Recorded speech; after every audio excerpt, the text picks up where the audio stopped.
All right, we are live. I was a little late sending out the link, but it should get to the participants soon. They should be hopping in and joining me. Still dealing with the COVIDs. I got the old, you can put a little mask on inside of this and it works great. I always hate the mask around my ears. I just sent it out to Cassidy and Luke and Sam and Tripp, so they should be on any minute. This is day I tested positive for COVID Wednesday night. So Thursday, Friday, these are my isolation days. Let's see if that email went out. I was going to send it yesterday because I made the link yesterday, and then I forgot to send it out. And they should be coming soon. This is really boring video, I know. Giga Chad. There's Ups. Nathan, I've got another Randos conversation that I'll be dropping today. Yeah, I saw that Chad posted a video this morning. I haven't had a chance to see it yet. Thank you, new member.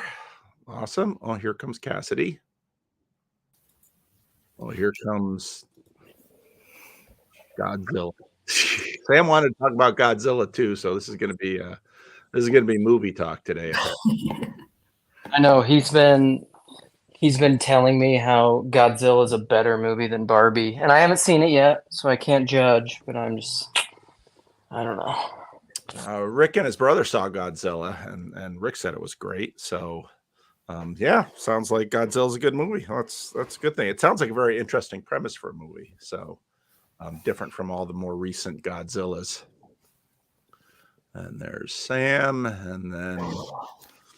All right, I'm going to be wiping my nose from time to time here because COVID has reached the runny nose stage, and the Sudafed hasn't quite kicked in. So who wants to? So we're coming into this with two people that said they liked the movie, Cassidy and Luke, and two people that were not down on the movie, Sam and Tripp. Girls versus boys. Except for some reason, the guys can't use their physical strength in this contest. We're just voluntarily withholding that. You know? I don't know. We're still in the matriarchy. Yeah, still in the matriarchy. All right. Well, let's have ladies first. Cassidy, opening thoughts. Opening thoughts. Oh, this is a lot of pressure. Well, I liked the movie. I thought it was a really well done film.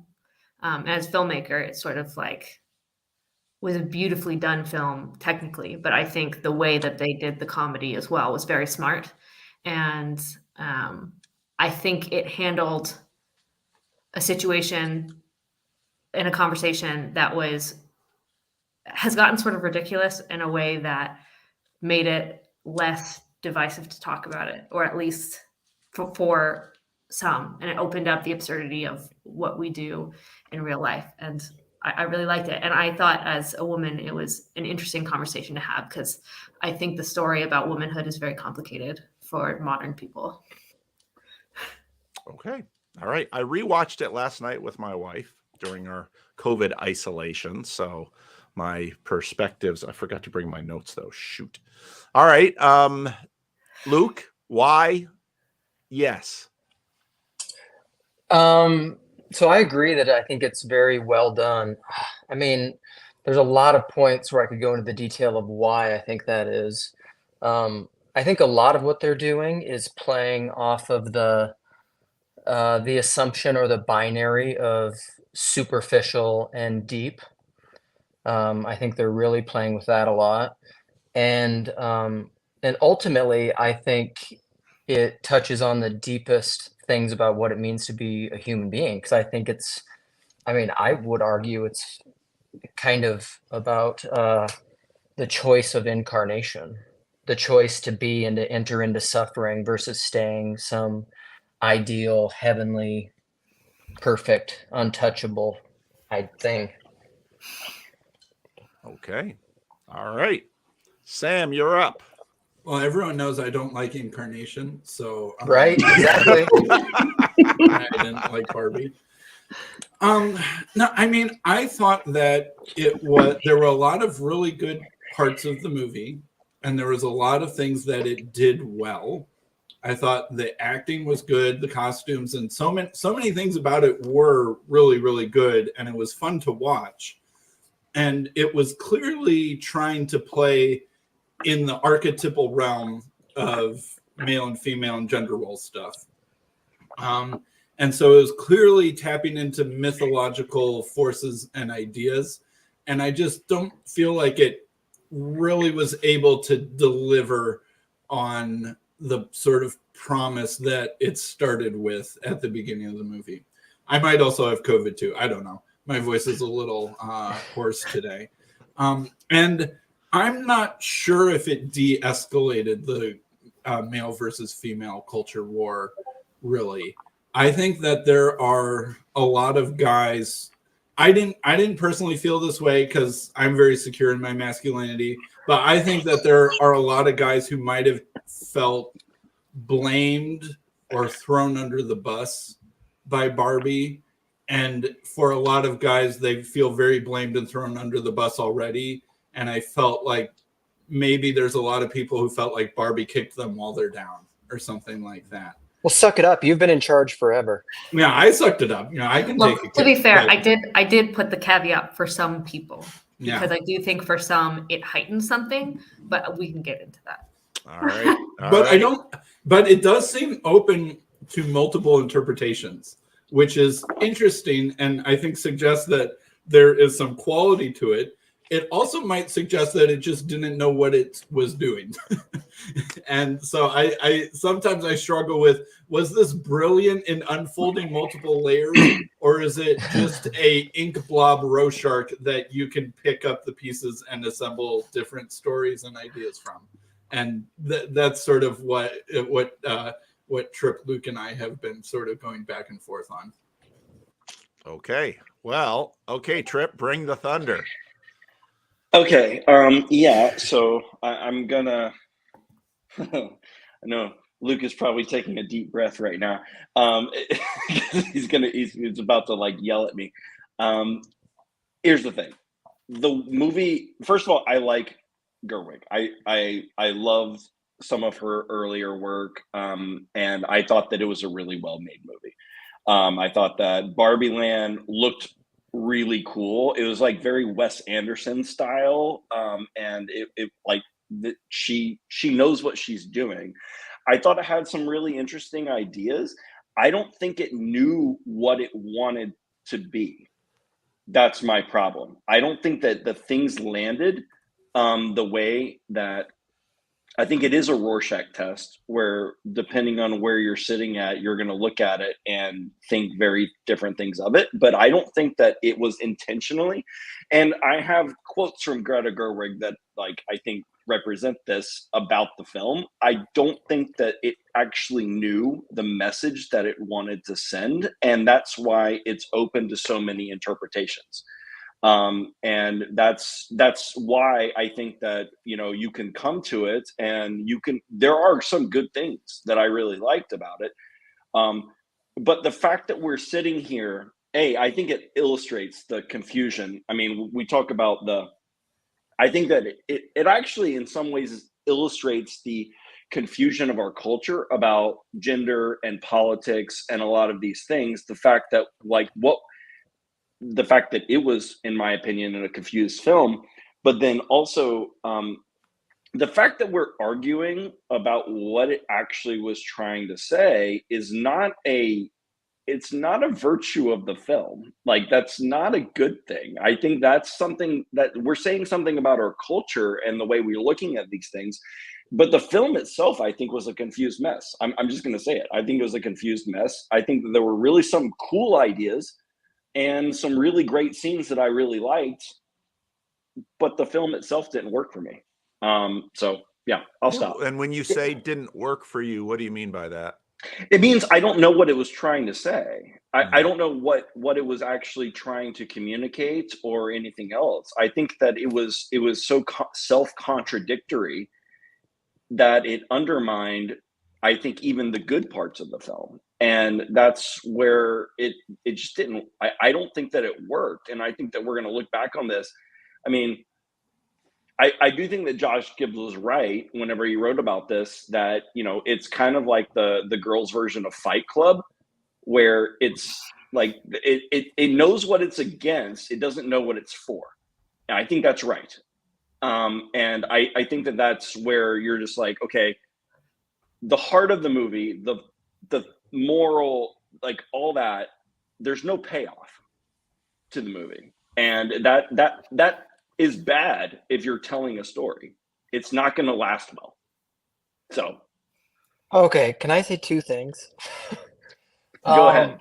Can we stop you? You could. I'm asking, trying to ask. I've shared a lot of my thoughts with Sam and Tripp, so I'm trying to shut up and because I don't know what Paul thinks about it, and Cassie has a lot more to say. But you could say that the Bible is a convoluted mess that's open to many interpretations that people argue about for a long time that has no clear message. You could. I think new atheist types say that. Also, the film is very feminine. It's asking questions. What am I made for is the question Billie Eilish asks at the end. And so, like, I encourage you, I hope you guys watch or listen to that podcast, watch that Sarah Hardy, our friend, sent about shamanism, mysticism, rationalism, and Chinese medicine, because it talks about She sent the that male. today. I know. Sent that today, right? Yeah, Where did she sent send it? On the read Discord? Yeah. No, in like a private chat.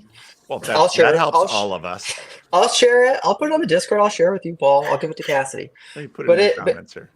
But he says, John Here's conversation. He says in there that very typically the masculine is thought of as very rational, where the feminine is very chaotic. It's something like Jordan Peterson has talked about. But he says that's not like good and bad.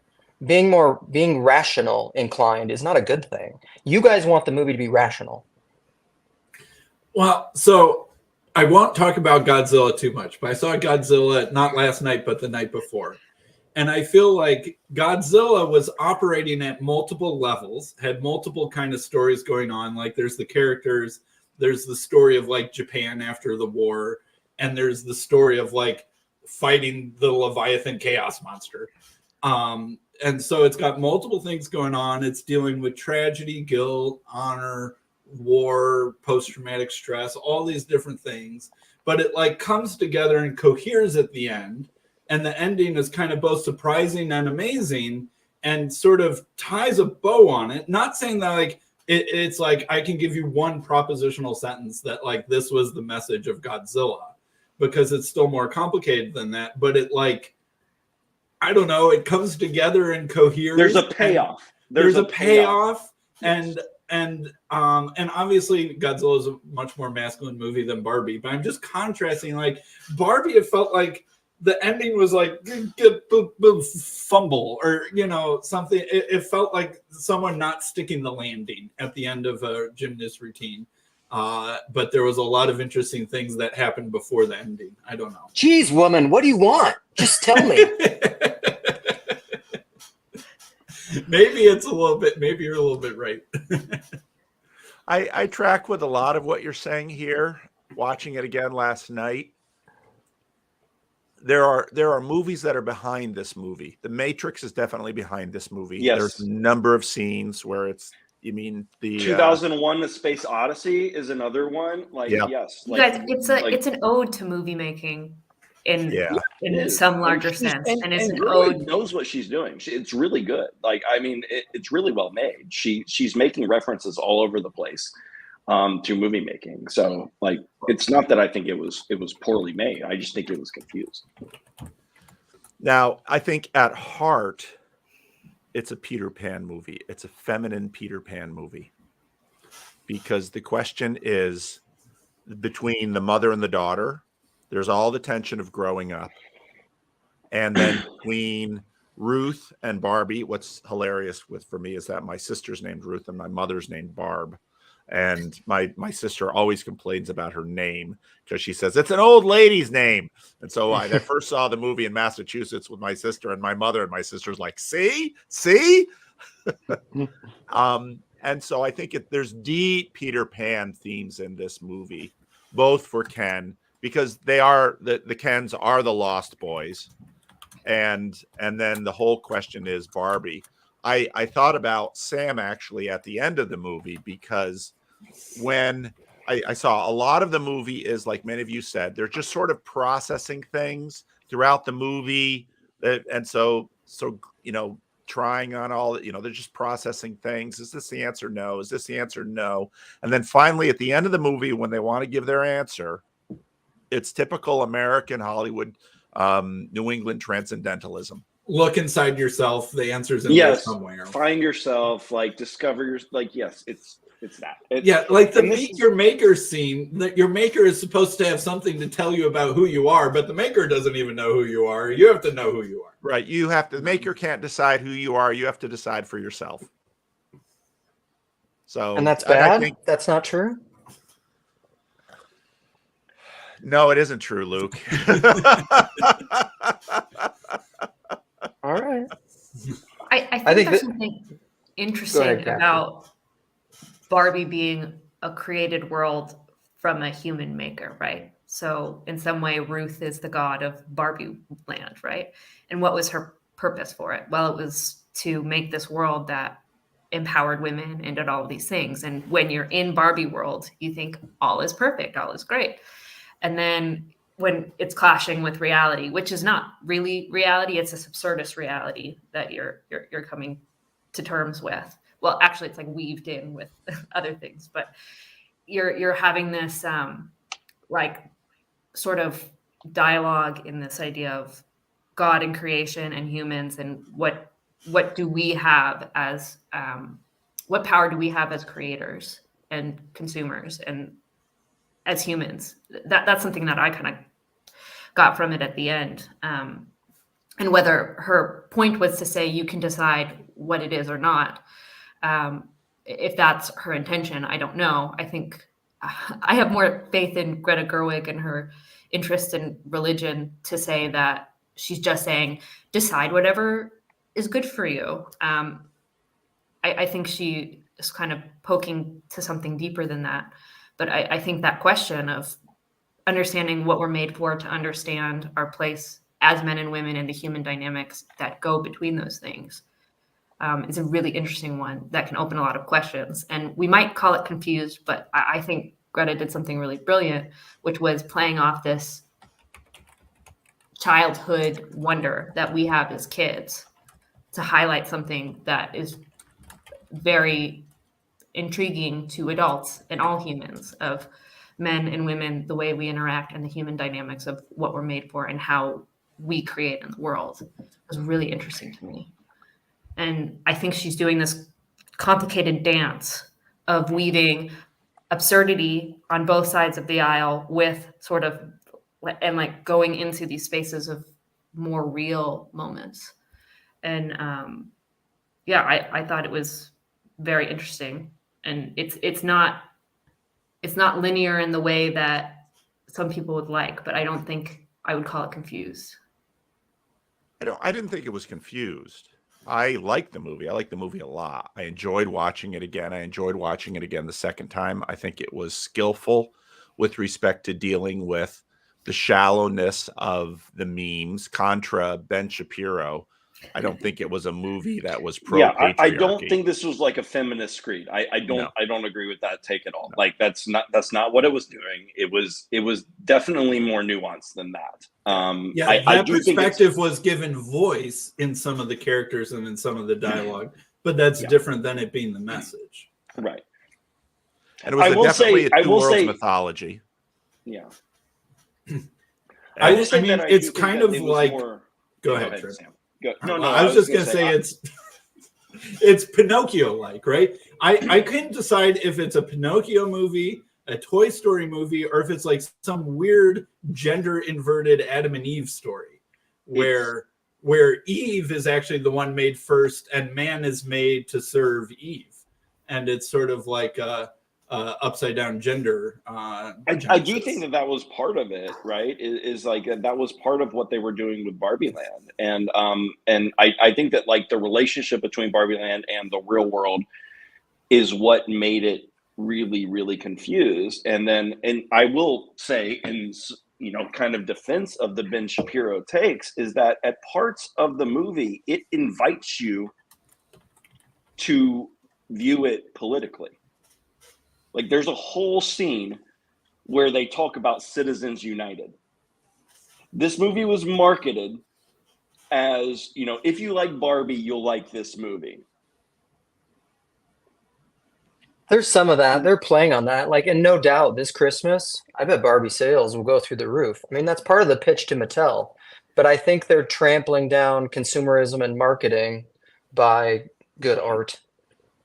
By taking advantage of it. It's kind of like the Lego movie, like, criticizing capitalism when you're just like, you're just making this movie to like get people to buy more Legos. Like that's at the end of the movie, like that's what you're doing. And so that's why it seems I will maintain that it's a confused movie, because I don't actually think it knows what it's going to be.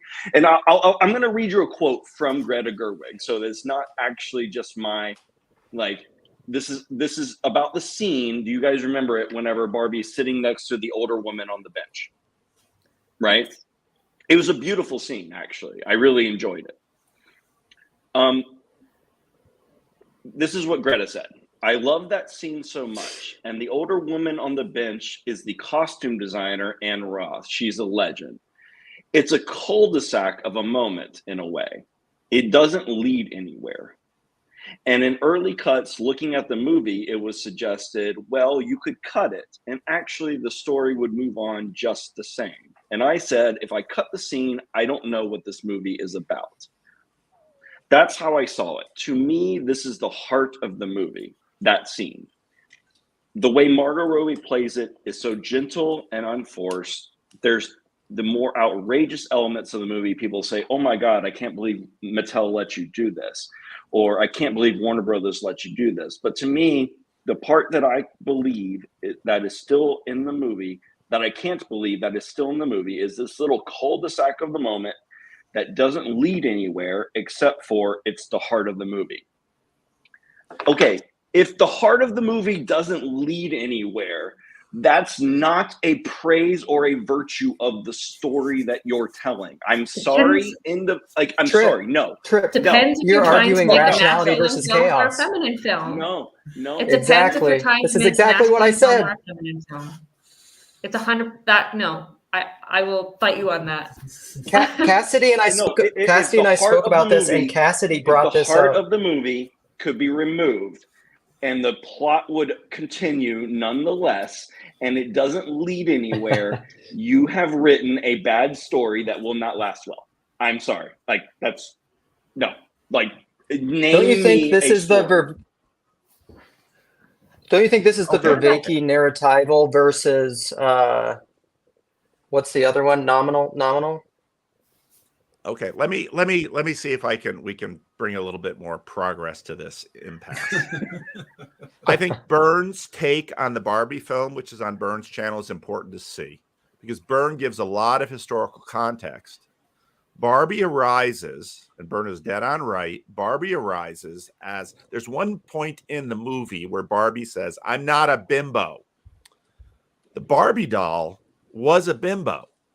It was the Playboy generation, just, up on the heels, torpedo boobs. Barbie was built to be a bimbo. Now, Barbie then had to change through time, and that was also in the movie. The question I have for that scene is, it's very fashionable today to look at an older person, especially an older woman, because older, especially white women today, feel like they are unseen and unvalued, because an older black woman is supposed to be godlike and wise.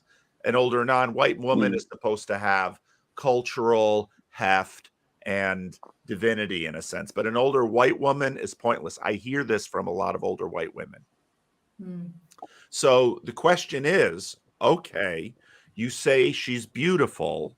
Now, she's not a bimbo like you, Barbie. She's not. I mean, of course, there's this point in the movie where Margot Robbie basically says, you know, I'm not beautiful.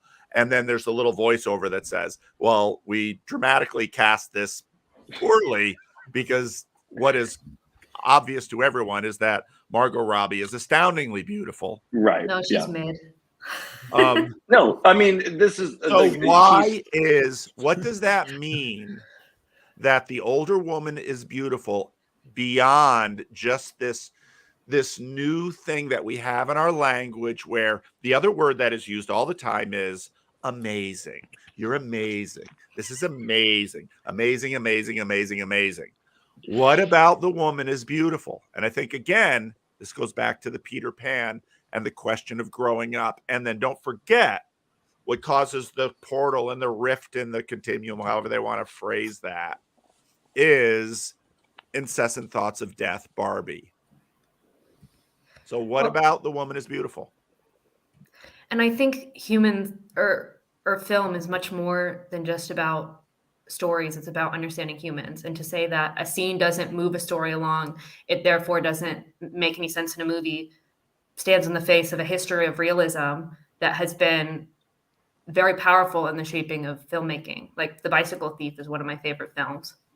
It's got a scene in it. My favorite scene in the film is the father and the son sitting at a table eating at a restaurant. And I think it's like pasta or pizza, and they're like pulling the string.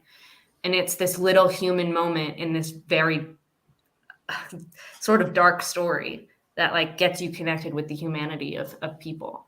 And that's what I think that scene did. And that's why I think that to me doesn't show that it's confused. It shows to me more she's really trying to understand this idea of beauty and the dynamics and the depth in that in the human experience.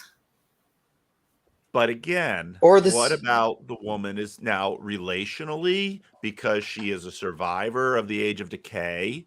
I mean, and that again goes to Tripp's point that she's pointing to mysteries, but is she making a contribution with respect to us understanding the mysteries? Should she? Well, this is like, please, that would be helpful.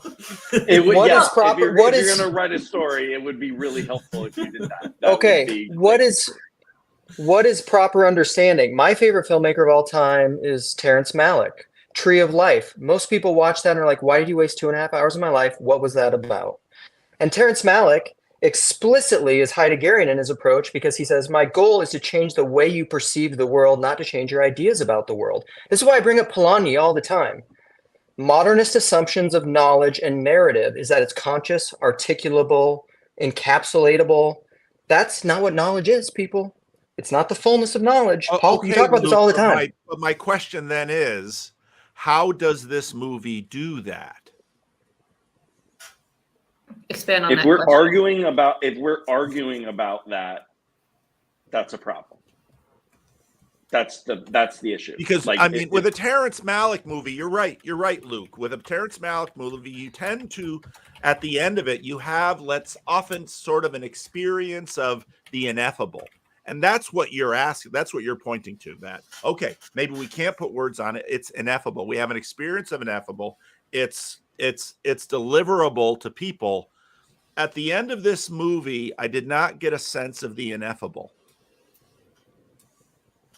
I got a sense that I got a message that, it is ineffable, but I didn't it didn't deliver the payload in that sense.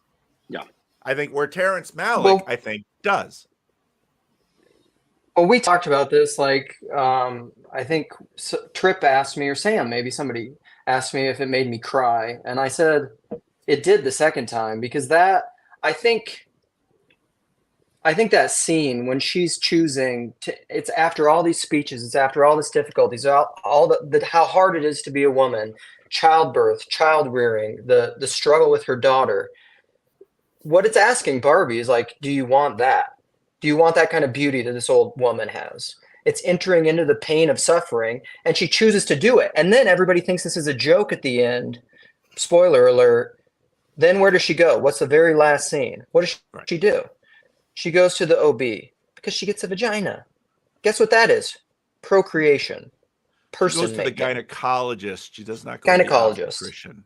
But the, Sorry, and that's gynecologist. Yeah. and But now- there's so that- now we're sort of into James Bond land, where I had this conversation with Dr. Jim. James Bond. Now, is Barbie going to, you know, and one of the things that I really thought was also good in the film was you had this line of long-term, distant, casual boyfriend. But the first time, right before Ken makes that line, he says, "Are you going to be my wife or my long-term, distant, casual girlfriend?" And so I think you're right, Luke, and I think that's a strong point. But she was not about to. I mean, look at the absence of the husband of the America Ferrera and the daughter. Where, oh, he'll be okay. He's up there doing Duolingo, trying to learn Spanish. I mean, and now again, yeah, she's playing on the trope that she's playing on the Homer Simpson, you know, every sitcom in the last 30 years. The bumbly fumbly dad. Father knows Yeah. dick all. That's the trope. Right. Yeah. See, Even me and if he Ferdy- means well. Yeah. Me and Ferdy had a conversation about this, and we think you're wrong about this, Paul. Okay, well, let's hear it. Well, we think that, well, first of all, to take that role is to take the role that many feminists have taken, that because a woman just plays a wife, she's not worth anything in a film. Just because a man plays a husband doesn't mean he's worth anything in a film. I disagree with that. I think that's a silly take. Some stories focus on the husband versus the wife and vice versa. I don't think that in and of itself should be the first place we go. But the fact that he's taking the time to learn Spanish is a really interesting choice that they made, because what is he doing? He's trying to connect with his daughter and his wife, and he's fumbling through it and he's making mistakes, but that's kind of the beauty of it. And as a person who has to learn a language that my husband speaks that I don't for my daughter and my son, that is an incredibly powerful thing to do. And I don't think that that's something that was just a throwaway to You be said like, your oh, daughter oh, and your son. or Is there another my one? husband. Oh. My husband and my daughter. Oh, bigger Freudian slip. Poor Ferdy just got demoted. But they my so future so sons were, you know. so they did, because we talked, Tripp and Sam and I talked about this a little bit. There were little, and I equated it to, because like I love Rob Bell and Richard Rohr, but like every once in a while they'll make, even though I love the broader stuff of what they're saying, they'll make little political jabs to just be like, oh, you dumb religious conservatives, you know, like whatever, you say this, and that, so they'll take little jabs.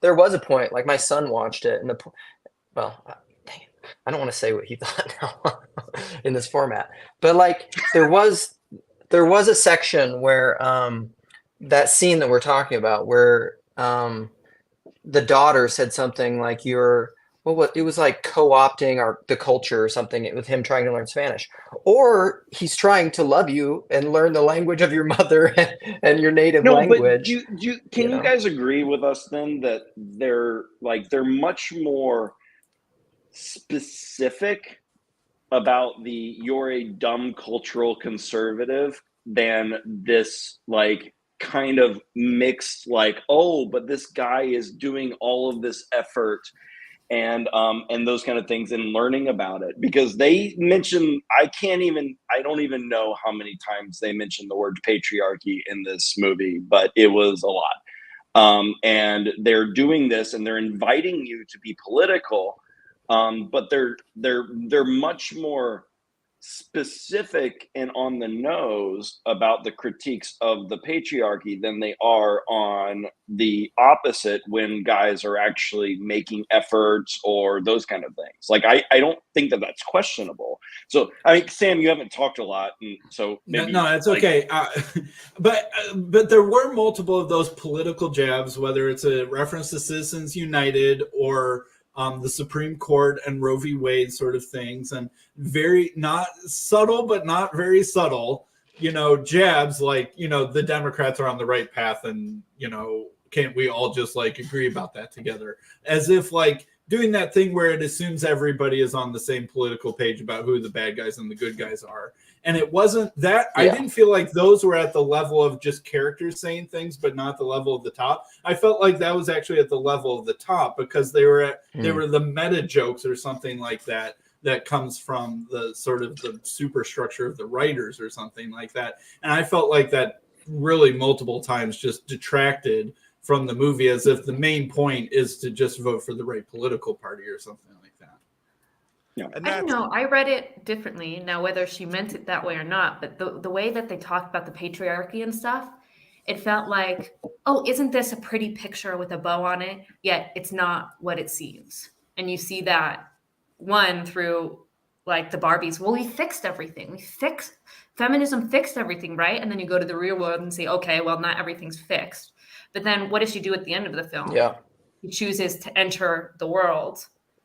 And do you think that was would be a part of that? Like if it was really boo patriarchy, matriarchy, I think it was sort of making a comment of the childlike participation we have in these ideas of patriarchy and matriarchy, and that there might be some nuance that we have to have. And I even see that through the relationship with the daughter and the mother. The daughter has these like very woke takes. She calls Barbie a fascist. She says, everybody hates women. And the mom goes, well, it's a little more complicated than that. It's like sort of like these different phases in which you play with the story as you grow.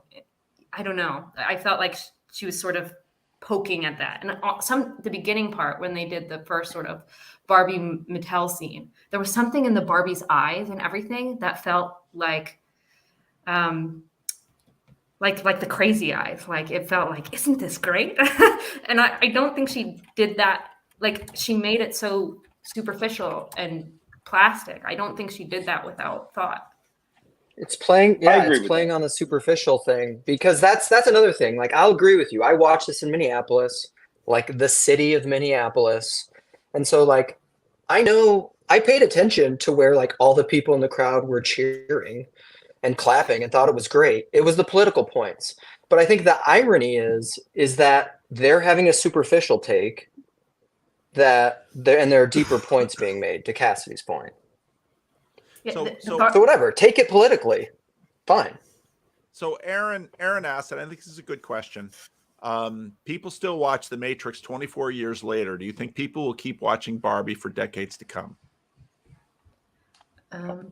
Not to the degree of The Matrix, but yes. I think film students will watch Barbie more than they watch The Matrix. That's interesting. I think it'll be like a look what was happening then movie. Yes. More Yeah. I think there's going to be a lot of doesn't this have re-examining Barbie eternal 5 years ago. Yes, I think that's what's going to happen. It's not going to be because it was Okay. Yeah. and that's still Politics a good is thing, now- but Politics is now, religion is always. I think that this is talking about masculine and feminine things, which are much deeper than mere politics. And I do You think can it's making a politicize it. call. Which Yeah, it I think No, the movie politicized it, Luke. Let's be very clear. The movie actually made it political, like explicitly. So, like, let's not pretend that didn't happen in the movie. well, It it Well, did that's what we happen. were just talking about. We were just talking about that you can take it that way, but Cassidy was saying she thinks The Greta's movie doing a deeper asks thing. you to take it that way. You can't have an entire Supreme Court like scene about Citizens United and be like, "Oh, why are you guys taking this politically?" No, you're asking the audience to take it politically. no. So then the question is, what are you trying to do? I think she's asking people to move beyond the political, which is why it ends with "What am I made for?" and her becoming human. I think it's shining a magnifying glass on the idea that the way we talk about politics is childish, because even at this absurdity, we can still see an amount of truth in it. And it's a film that you can read it, but it also reads you. Like, it doesn't surprise me at all that Ben Shapiro reacted the way that he reacted to it.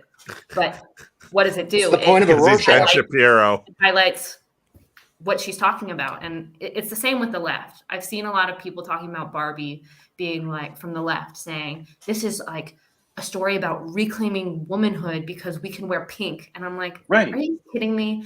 There's something so much deeper going on here. And it's really that call of like, what are we made for? Because that's the question of men and women. Like, But what role is it and what are we made for? And it doesn't take you to this endpoint where some people want it to take, but it does open the door to say, hey, maybe religion is something to explore to understand what it is we're made for. Well, let's What's that contrast it saying? with- What you see in here? What is it, Sam?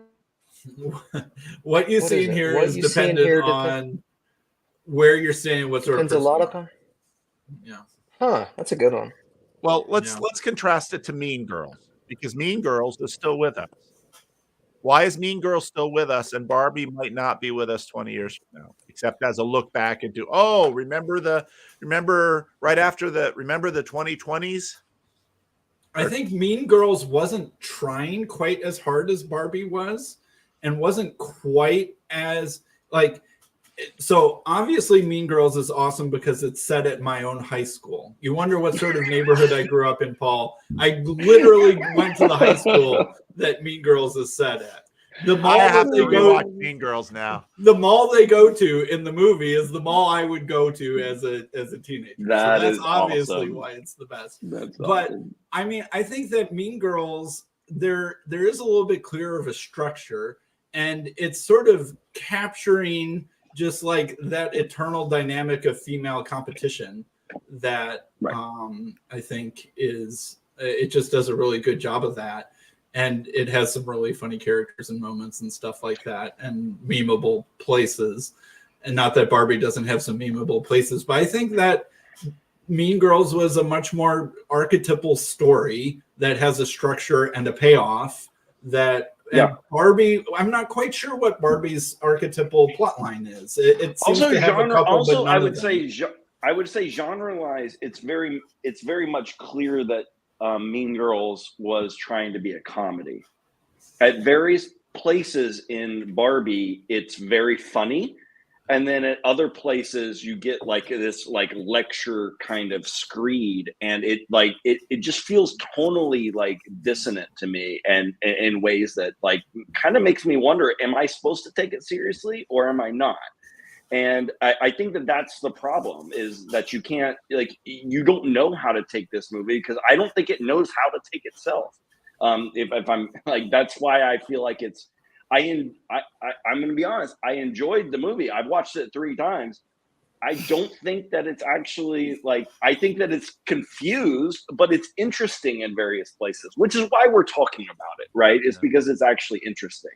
Could we compare this to 13 Going on 30, which I saw one of the women in my family pulled this up, and I had never seen the movie, and I don't think it's as an important movie. It's a Jennifer Gardner movie, but it's made again before sort of the apocalypse of the big franchises.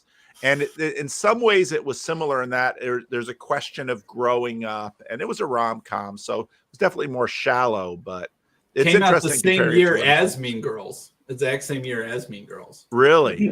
Mm-hmm. Interesting. They're doing a new Mean Girls. For some reason, like, what are But they it's a expecting to musical. improve on this?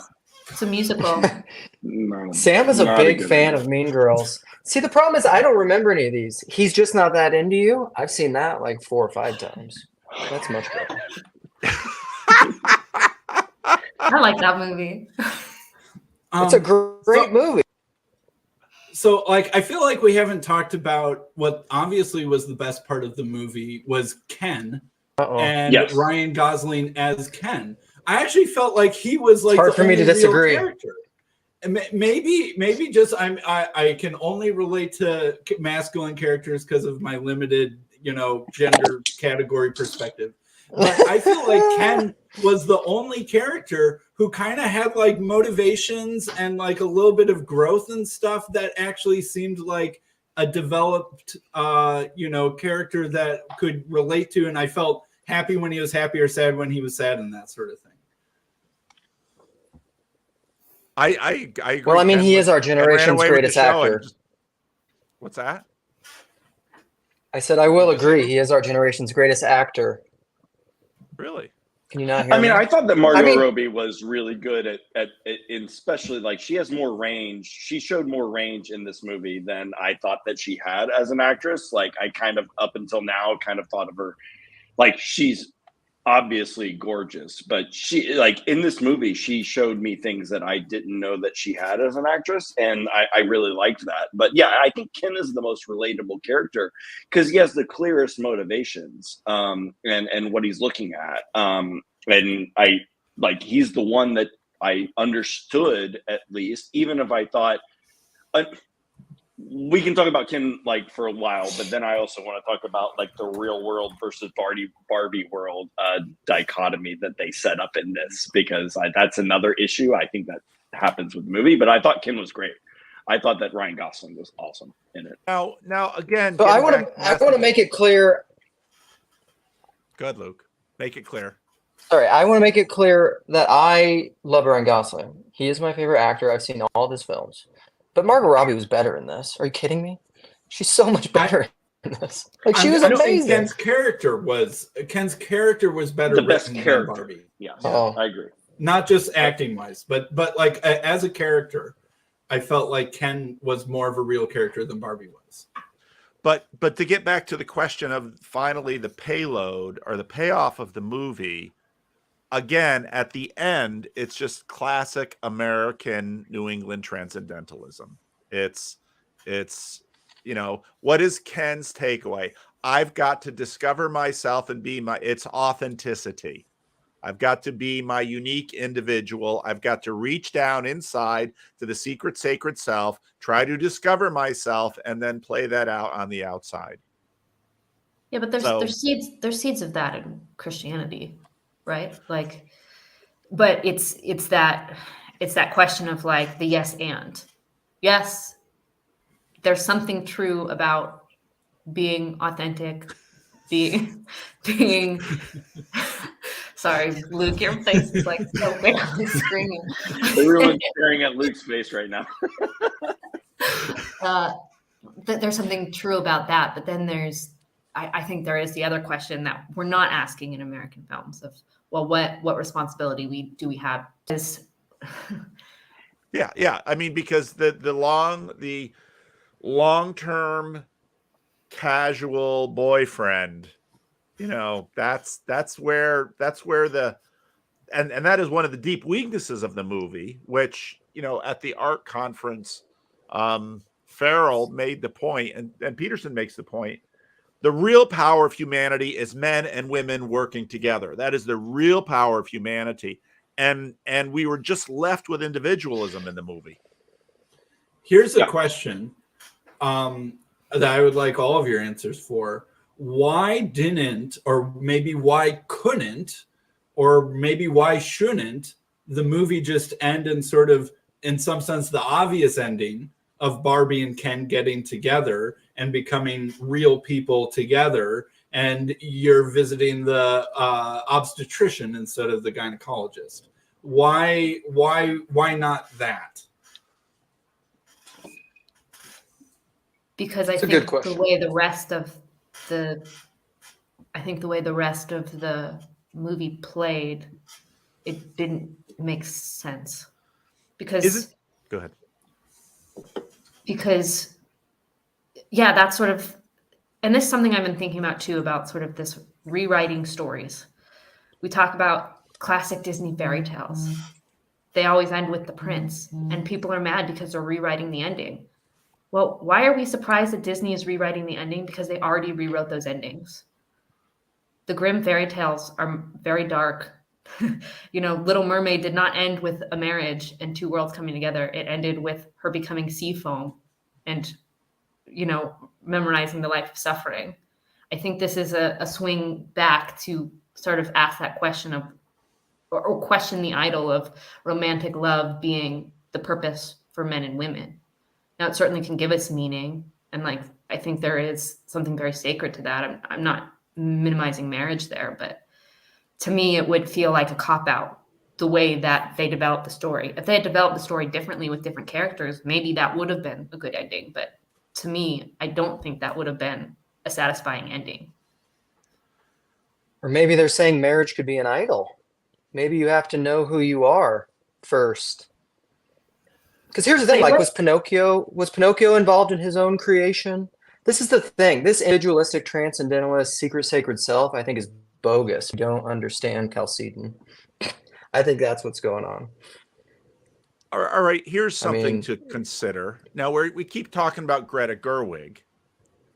This movie had two writers, and it's so Noah Baumbach gets no attention. Born 69. Symbolism happens. Yes. His first spouse was Jennifer Jason Leigh, divorced in 2013, but got together with Greta Gerwig in 2011 up until the present as partner. These two make the movie together. And again, Ken and Barbie stay partners-ish. No, Ken doesn't come into the real world. So there's something going on here. Yeah. Well, maybe in Barbie 2, it will end with Ken getting a prostate exam and I'll have to eat my words. You see, like, when you say it that way, doesn't the ending sound absurd, right? Like, okay, who wants to see a movie that ends with a prostate exam? No one. Literally no one. So then why is a movie that ends at a gynecologist's office supposed to be a good ending? I'm sorry. I think it's playing on the absurdism, right? Because what woman is excited to go to the gynecologist? None. But that's sort of that thing. Like, well, I get that I have that opportunity to because I'm a human, which she wasn't before. So it's sort of playing on that. But I do think this, whether she meant this or not, I do think there is an interesting symbolism of the idea that, you know, the fact that she can go to the gynecologist gives her the potential to create life, which she didn't have before. Which is at the end, that's what she asked. She's like, I don't want to just be the thing that's created. I want to be the thing that creates. And as humans, aren't we kind of both? We're things that were created, but also things that create, and invited into a story where God wanted us to create with him in the garden. I think it's hitting on something very true about our human experiences. Aaron, So Do you think that landed? Do you think that landed? Do you think that landed? I don't think, if she meant it that way, which I'm not saying she did, but that's something that I saw. I don't know. I mean, I'd have to talk with her. She's very smart. She might have actually intended that. Do you think it landed? I think for a lot of people it didn't, and that's what makes me sad, because I said this in a comment section in PBK's video. I think this movie is going to go down as the most misunderstood film of the year by both left and right. And that's really sad to me, because I think it's definitely going to go down as that for sure. Like, because I don't agree with the Ben Shapiro take that it's like a feminist screed or anything else like that. I don't think it's trying to do that. I think it's trying to be more nuanced and failing at some points and being more nuanced. But I don't think that that's what it was trying to do. And then also, I don't think it's like, it's also like it's not like this like feminist, you know, it's also not pro-feminism either. Like it is more like, I mean, Greta Gerwig, again, I have some other quotes where she talks about this is like a pro-humanist film and those kind of things. And that's what she was trying to do. So I don't disagree with you. It's going to be misunderstood. And I'm saying that's why the film didn't work for me, because I I actually really love some things about this film, and that's why I'm frustrated, is because actually some things really, really did work, and some things, but I don't think that it connected, and there wasn't a payoff at the end that I think is going to resonate with people. It's resonating with women. Like, it resonated with me. And like, so I watched the video of Ben Shapiro and Brett Cooper talking about the film. Ben hated it. Brett loved it.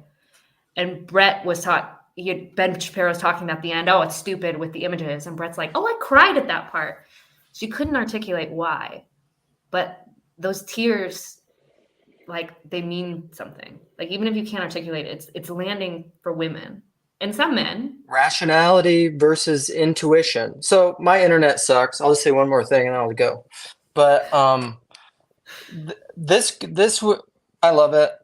This would go toward where I think the little corner. People have started saying this in comments. We need to integrate more Rupert Sheldrake into these conversations, because what is the value of attention and intention and placebo and nocebo? Because that's the whole Rorschach thing.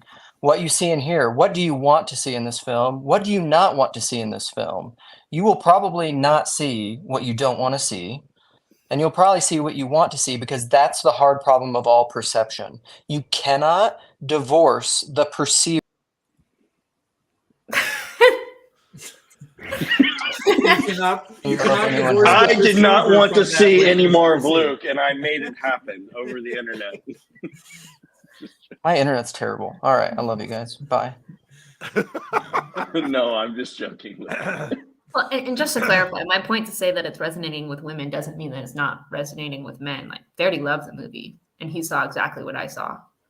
I enjoyed it too. Well, tell him, why do you think it's resonating with women? Well, one, I think women, the narrative of women is so confused in modern times that I think a lot of women are having these struggles that kind of are presented, right? Like, you're supposed to be beautiful, but you're also supposed to be smart and educated. And you're also supposed to be, down to earth and not bothered. But you should also have high standards. And it's these back and forth. And the funny thing is, those standards aren't actually put upon by men. They're put upon by women, which is really funny that Barbie was made by a woman and is creating all of these problems for women. Like, we're our own worst nightmare. But like, I think about it too, especially now that I have a daughter. Like, what do I teach my daughter about being a woman?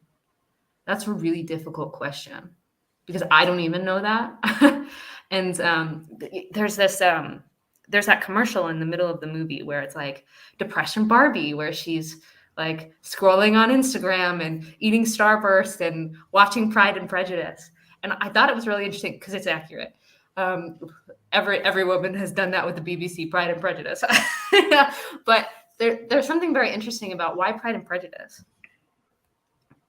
And I've been like wrestling with that question. And I wonder if there's something about the distinct roles that men and women had, and the knowledge that this is how we act and behave, that's sort of subconsciously appealing to us.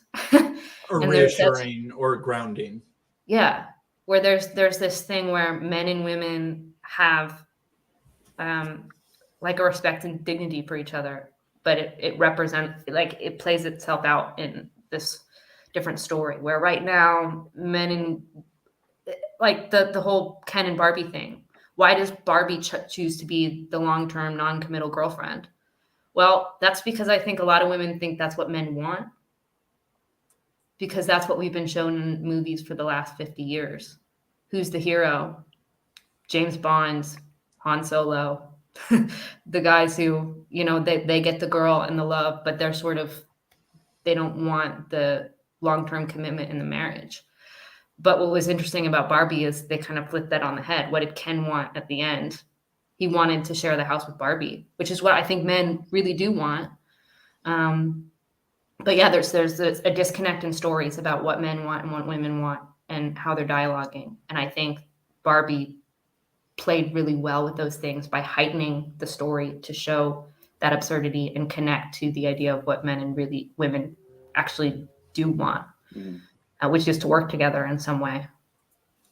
There were a lot of points in this movie where I felt like I was in a fight with a significant other, like that feeling of like I'm being unfairly criticized. I'm going to have to explain and defend myself because I'm part of some relationship fight that's going on. Like, and in a certain sense, I think it was going for that, and that was good, and that it was achieving that. But there were so many times where I don't know, there would be some feminist point made, and I felt like I needed to defend myself or something like that, as if I was being, I don't know, personally attacked or something.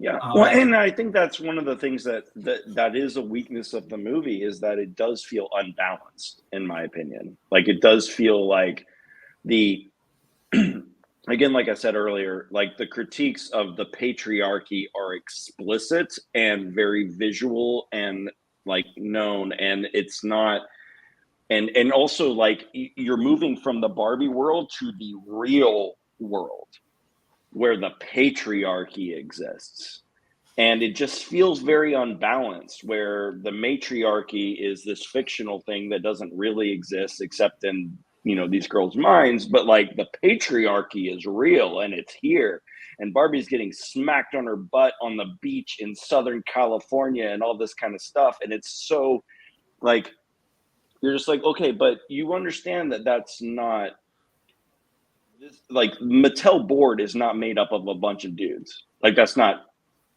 doesn't exist. And although it kind of pointed that out when Ken expected to be able to get any job he wanted, and then the guy was like, "Oh, you're actually not qualified." Yeah. But then he says, "But we just hide it." I mean, they essentially go with, "We just hide it better now," right? And so it's just it was very like like on the nose about, like, you know, the matriarchy, and this essentially being a parody of a world. And it was almost like trying to be satirical on the other end, and I just felt like it was very unbalanced the way that they were doing it, and it just didn't work for me in that way, because you're not actually going to get like a mutual kind of a both sides thing that it was trying to go for. It just seemed very unbalanced. Now, I've got a question. One of the things that was notably absent, with the possible exception of Alan, was LGBTQ stuff in this movie. And its absence, given its pervasive presence in just about everything in terms of representation, is conspicuous. Thoughts on that? They did have a trans Barbie. They played her as a woman. But they had a trans Barbie. Yeah. You guys, it worked. You couldn't even tell. She passed. She passed. Okay, so like Dr. Barbie. I mean, yeah, and also it's not like the politically correct answer anymore to say what makes a woman is being able to go to the gynecologist at the end of the day. So it does, right. And it's very gender essentialist in a very weird way that was allowed to not be criticized. Maybe there were some people on the far left and the alphabet spectrum that noticed that and criticized it for that, but it seemed like you weren't allowed to criticize the Barbie movie from the left, and that's also telling about like how it landed in the cultural moment too. Right. So, quick comment. Although Stephanie, I do think, Sam, in a few years it will be. And I think it's going to actually be criticized in a couple years by the left. But right now you're not allowed to, because I think that Greta Gerwig is probably going to go the J.K. Rowling route, and be kind of a villain to the progressive left. That's my guess. Here's a question. There's an interesting part in the movie where Ben comes back and institutes the patriarchy, and the girls are running around opening beers and dressing in skirts and that sort of thing, and they seem to like it.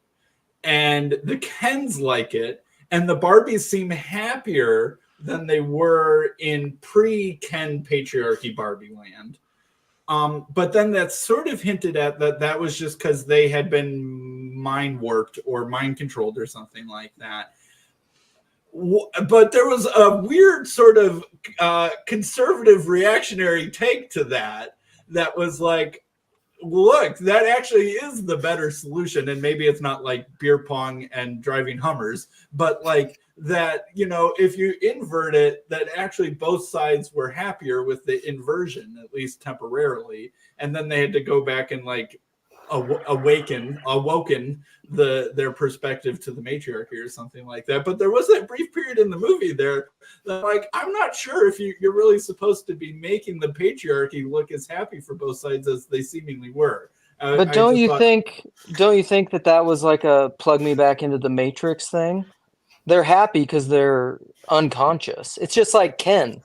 Ken was happy running the patriarchy of Kendom, but he wasn't, because when Barbie came back, what does he do? He scrambles as fast as he can because all he wants Barbie's to love him. Barbie has all the power in that dynamic for the fake patriarchy. All he wants is Barbie. Well, it's been a while since I've watched the film, but I went back and watched clips today to try to remember. Cassidy, I've had to watch this movie 3 times for this talk. What are you talking Listen, I have a newborn, okay? Don't tell me it's been a while. No. I was like, 8 months pregnant when I saw it. So Cassidy is a real life mom with a 5-star baby. So she's. I have a 5-star baby to take care of. Let's platform her perspective here. Let's just say that. Let's just say this now, right now. Cassidy, you're amazing. Thanks, Cans.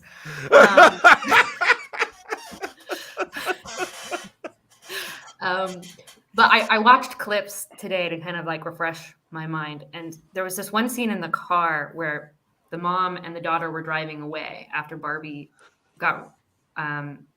gave up. And, Alan's in the back of the car and he's like beating up all the other Kens. And then the daughter's like, we have to go back. We have to help Barbie. And she was like, why? She gave up. She's not who I thought she was. And she was like, no, but we have to go and we have to try to help her make it better. And even if it's not perfect, like we can still try to make it better. And I think that quote right there is sort of where we land at the end of Barbie Land, where it's not perfect, but did they make it better where they found a way for men and women to work together in a way that seems somewhat reasonable and fair? I think most modern people would say yes. But maybe it's not utopian. Wow, wouldn't that be fun if we had something that wasn't utopian? Like if we would just do this, everything would be perfect.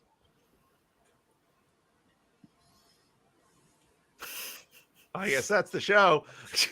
Yeah, I mean, I don't like, I don't think that again, I don't think it was shallow. I think that she had things to say. I just don't think that it worked as a coherent narrative, because I'm not sure what I'm supposed to take away with it. And I think that it is a flaw of the movie that we're arguing about what it was trying to say, and we're noticing all of these inconsistencies. And I don't think that it's going to last well in like society, like societal consciousness, because I don't think that we're going to look back on this as a point in time, and I think we're going to look back on this, and we are going to watch this movie, but we're going to look back on it as a like commentary on our current culture, and not so much as a film. I think it's a reflection of the fact that men and women, like, we don't know how to talk about this as a culture. And I think that that's what's going on with it. And that's why it's both popular and hated. And why we're all debating what actually it was trying to say, because I think it's confused. I would make the argument that most films that last the test of time are commentaries on their day and age. I think that's true. Like, you can look at Citizen And people Kane. debate them. It was not accepted during the time. They tried to keep it from being successful because of what was being said about powerful people. Yet here we are, how many years later, it's arguably considered one of the best films of all time. Like, we won't know for 100 years, but I think Right. that I mean, even Mean Girls. Mean Girls was a commentary of the time and place. And this is sort of this extension of where we've gotten 20 years later, 15 years later. Right. And that's why The I think it's an Joker? interesting movie. Yeah. I think it's an The interesting Joker was movie. that way. I don't, Yeah, but it also I had a agree. much better payoff in conclusion. it did have a payoff. Yeah. Yeah. Well, let's bring Obviously Taylor more Swift masculine. into the argument, because is Taylor Swift in some ways the Barbie of today? Yes. She is the instantiation of the divine feminine in our current culture. What? No way. No way. That's That's the what divine she's playing. feminine? Yeah, well, it's the best we got for now at the present, but I wouldn't say she's the that's divine totally the role feminine, she, but or the archetypal feminine or something she's like that. she's the archetype of the modern feminine. There she What, is. she has Mary a lot of- Mary the Mary mother the of football God, Taylor player. Swift. Well, Jeez. I mean, kind of. I mean, Beyonce is a little bit like her and Beyonce compete a little bit for this title, but there are pictures of Beyonce on a Beyonce album where she's like pregnant and looks like basically a Venus fertility goddess. Yeah, and like she Yeah. even has a halo. And it's like, I mean, it's obvious. It's like iconic in like the old icon. Yes. I'm know, gonna sense let you of the word. finish. But Taylor Swift had one of the best albums of all time. Of all time. And Kanye will let us know who's doing the better job of instantiating the divine feminine at any given moment, whether it's Taylor or Beyonce. But yeah. Also, Cassidy has a great series on her channel about Taylor Swift. Plug for everybody who's wanting to check out. No more My about Taylor unfinished Swift. series. Yeah. Here's what I think about Taylor Swift. I think she is a really good person to look at if you want to get the cultural temperature of what women feel like today. Do I think she's the divine feminine? No. But what, like Luke said, what woman is, except for maybe the mother of God? Like if we're looking at divine feminine. Well, I guess that's my question. What do we mean by divine feminine? Well, Jordan Peterson's currently instantiating the divine masculine as that lady who wrote that letter to him on her ayahuasca trip or whatever said. Right? What isn't that from a very early Jordan Peterson biblical lecture, think like it almost is. like his second or third one, where he's like, I got this letter. This lady was on ayahuasca or shrooms or something, and one of the DMT robot fairies told me that Jordan Peterson is the instantiation of the divine masculine at this culture and time for a while, or something like that. And I think Taylor Swift is whatever the opposite of that is. And she's doing, the super girly things of, well, do I want to date the cool artsy boy? Should I date the muscular quarterback, or well, whatever that the position, the football player, the star of the football team, or should I, and like trying to like it's the whole Taylor Swift is just a living high school drama, like Mean Girls, Right. But she's 34 or something. Right. And honestly, that's kind of like, to tie that back to Barbie, that's kind of like you walk away from it being like, wait, is this good? Is it bad? Is this what you should do? Is this what you should, seek? Should you, like, what actually are we trying to say here? And it's not clear to me with the Barbie movie, but like with Taylor Swift, it's kind of like, I have a friend who actually like went to her house and met her and all that kind of stuff. She's an artist in Nashville and all those kind of things. And Taylor Swift was really, really kind to her. I have no real opinions on Taylor Swift other than that. I don't care really. But it's interesting just watching her being the hero to people, because like, is that what you would raise your daughter to do? Really? It's, I'm not, I wouldn't, No. and I wouldn't encourage my sons to date someone like that. But that doesn't mean she's a bad person or anything. Oh, be like real, that. Tripp. It's just You've like, had daydreams about if you could be the one dating Taylor Swift and what song she oh would write no, about. She put you on the map, Trip. he's worth like $400 million. So like, yeah, I'll take that. Yeah. So yeah, but no, it's not like, but like, would I encourage like that that kind of lifestyle, like money and fame and everything else aside, like, is that good for girls? Is that good for guys? I think that that's some of the areas that Barbie movie was trying to traffic in and ask those questions and raise them, that I just don't think landed. So, well, what if Taylor Swift, what if the football player, whoever his name is, wins the Super Bowl, Travis Kelce gets the MVP trophy at the end of the Super Bowl, and then like Taylor Swift comes on the field, he drops on one knee, and like Love Story starts playing on the loudspeakers, and like our whole culture is now enraptured in like this super archetypal love story that ends with Swift babies or something like that. Would you feel differently if they end happily ever after, then good for them. Like that would be great. But yeah, I have a hard time seeing that. I think it's more likely that he gets a Flame song at some point in the next few years.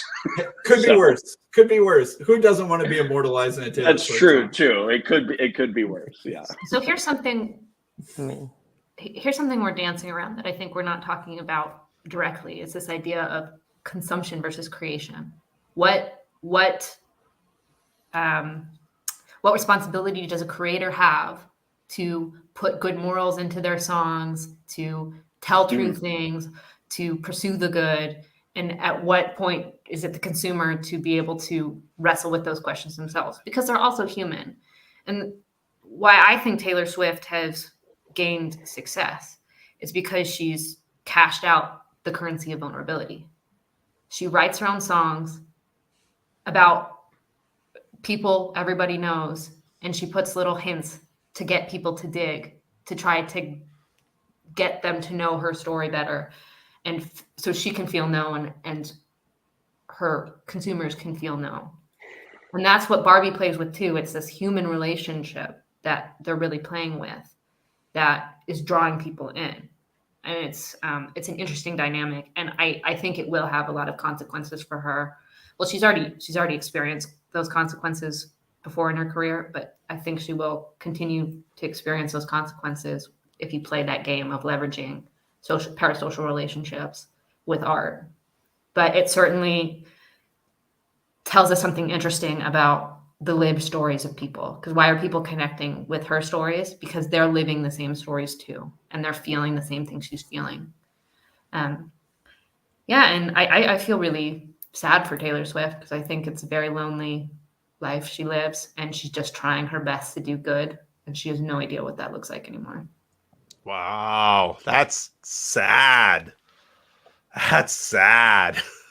All that money. I mean, Citizen Kane story, right? I mean, in 30 years, is she going to be the new Howard Hughes?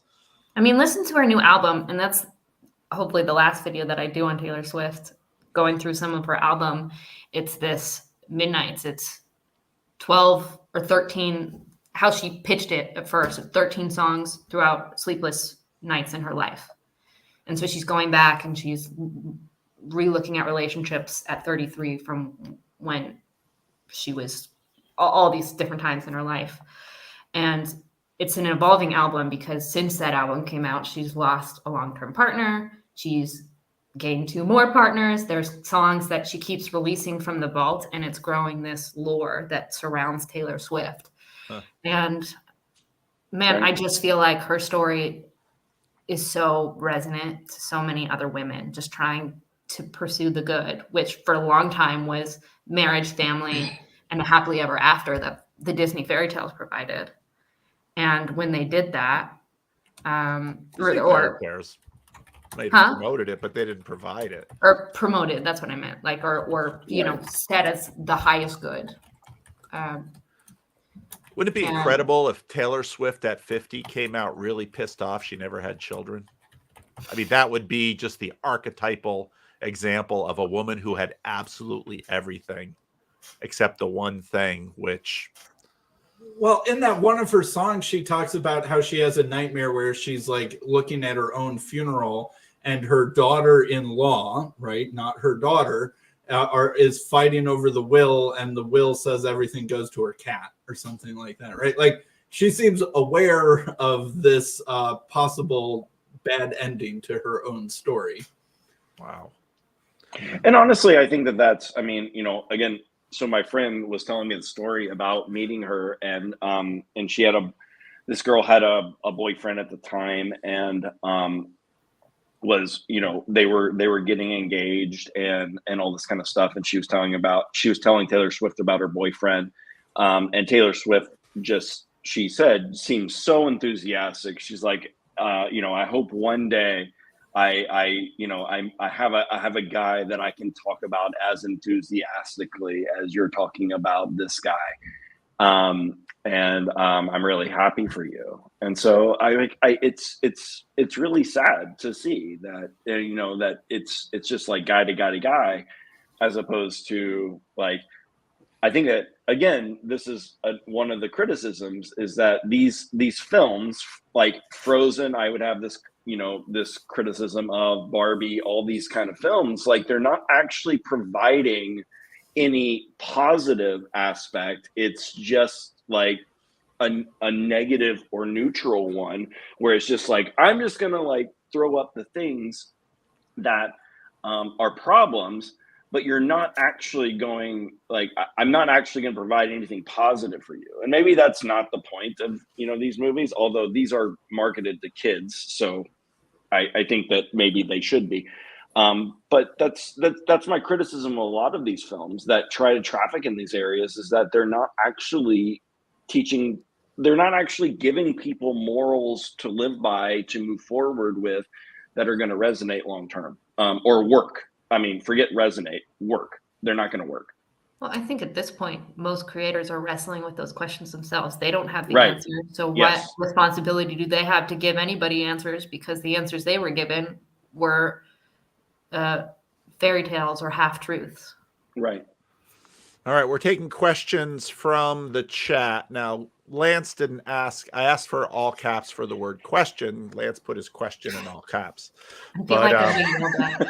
Now this gets back to a live stream that Sam and I did, because marriage and family, the highest good for most men and women. Now this has real tension in the history of Christianity, because this in many ways, for all the Orthodox out there that used to be Protestant and are sort of dumping on Protestants, this should make them shudder, because Who's this that? was Luther's answer. Clean out the monasteries and the convents, and let's match them up. And the home is the little church.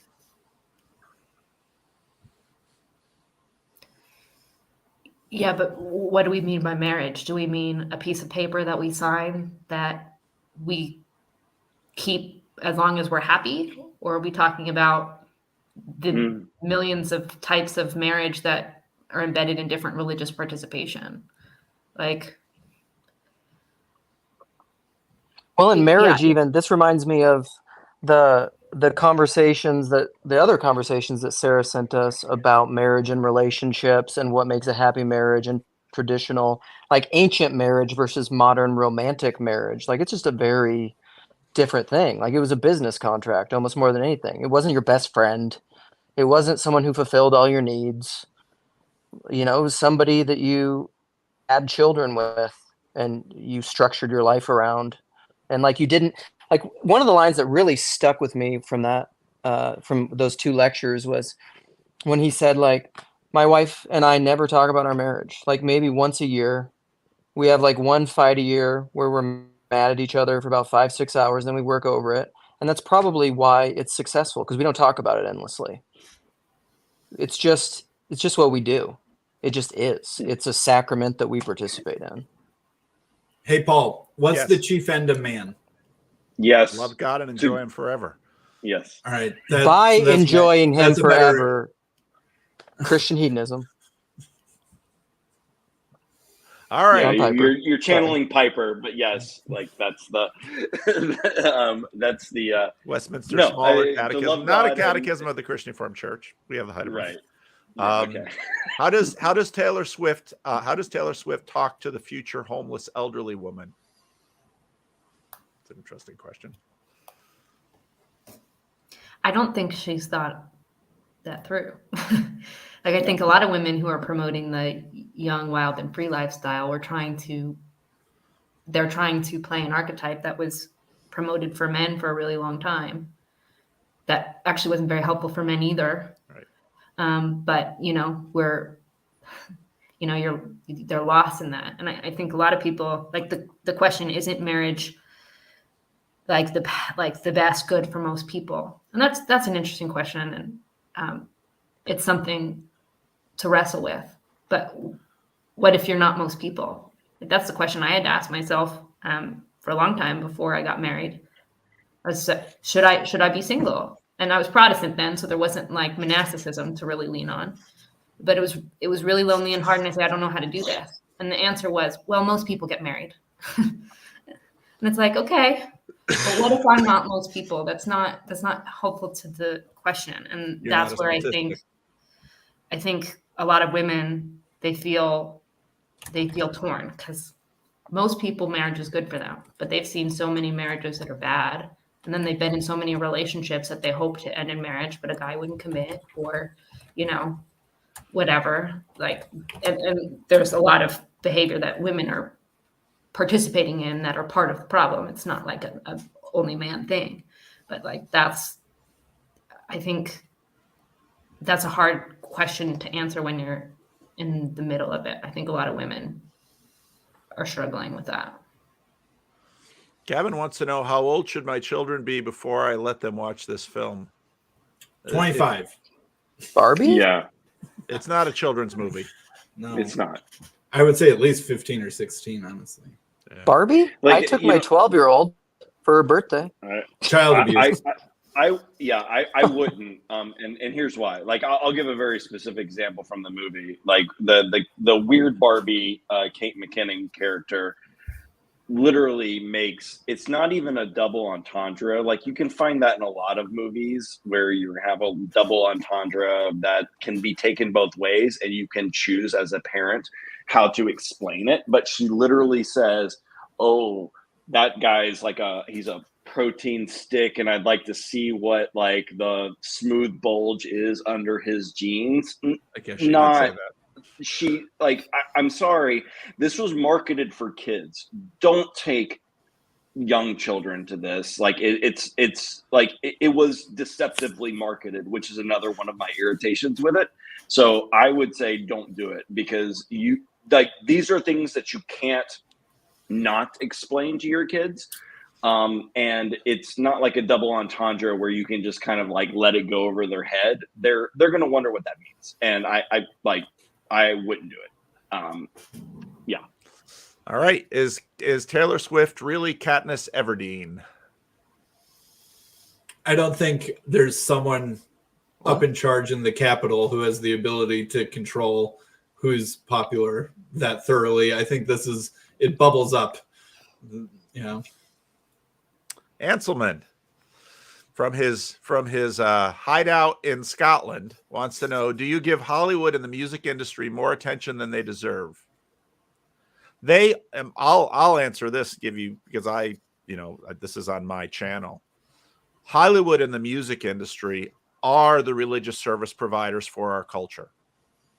And as a Christian minister, I have to engage them, critique them, and deal with them, because they are providing the religious formation for our culture.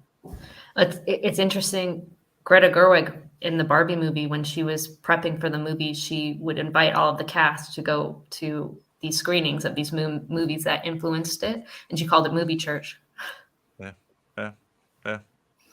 I think it's just a reality. Now, sometimes you deal with that by ignoring it, but I've chosen the other way.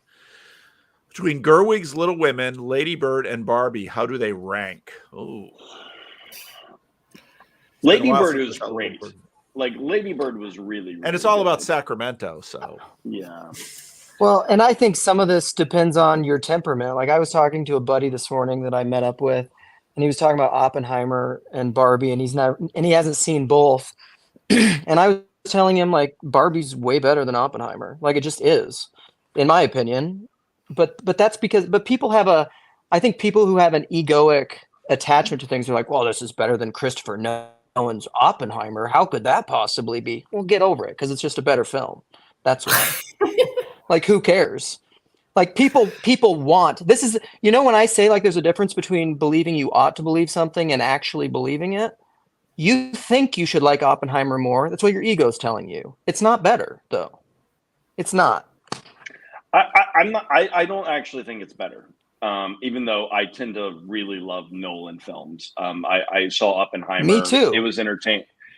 I mean, it was entertaining. And in the same way that Barbie was, I don't think that it was a better film than Barbie, though. And so, I think that Lady Bird is probably the best of them. I think that Little Women probably ranks second, and then Barbie probably last of these. But I mean, Lady Bird was legitimately a great film. It was really good. Of the three, probably Barbie had the biggest impact on me. I saw all three and I enjoyed all three, but Barbie tended to stick with me more. Same. Was that because? Do you think that was because if people weren't talking about it as much, would it have stuck with you? Like, is there like kind of like a social like aspect to that, or I think it's Isn't there always? I think it's probably because it was dealing with issues that we're dealing with on the channel, and I tend to think about a lot. Yeah. More directly than the other films. I liked all three. They're all good. Yeah. Yeah, I mean, for me, I don't know what I would say it's better, but I really love Little Women. I think it's such a beautiful story. And each of the films have like quotes in them that stick with me that I think resonate with the state in which like womanhood is like in crisis right now. But that one is just so interesting to see the diversity of what it is to be a female without trying to make it overtly male. What about the majority of Swift fans that are too little to have a bunch of relationships but are diehard Swifties? See, I couldn't name a Taylor Swift song, so I am just way too old. Okay, boomer. I just don't. I barely know who this woman is. No, but I bet you know some. Yeah. I went to see Taylor Swift. I didn't go to Eras. I went to the 1989 tour with my sister. Like the vast majority of the people at the concert was one or two chaperone moms with a gaggle of preteen girls.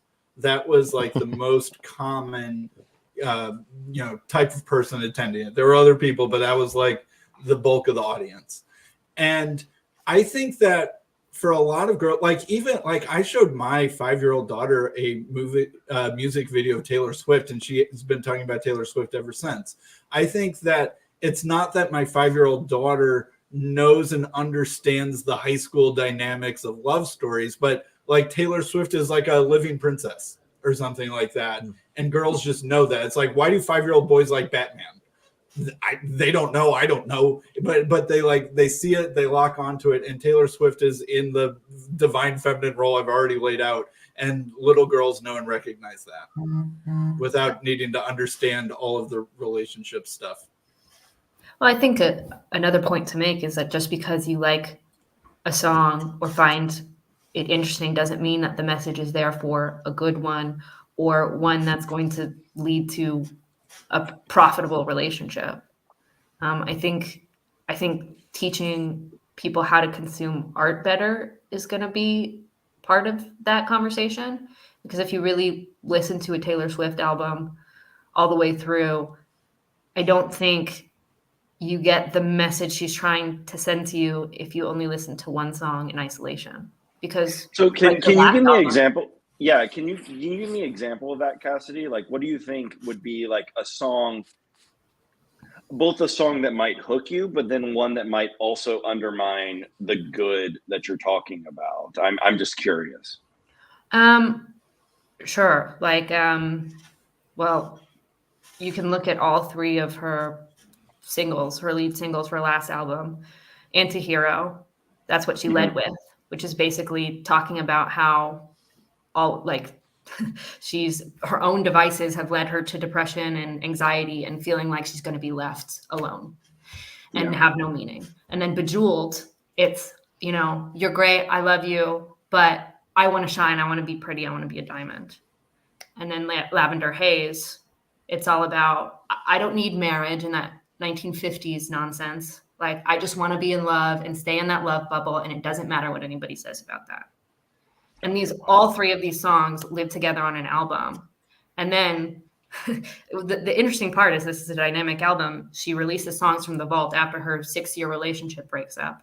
And the song that came out, You're Losing Me, there's a line, the famous line, I wouldn't marry me either, a pathological people pleaser who just wanted you to see her.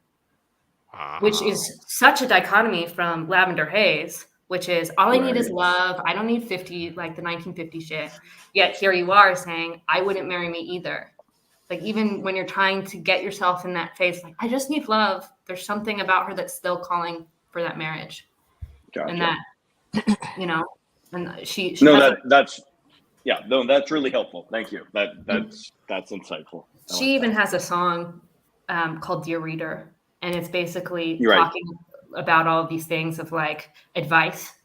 And at the end, it's basically, you should find another guiding light, but I shine so bright.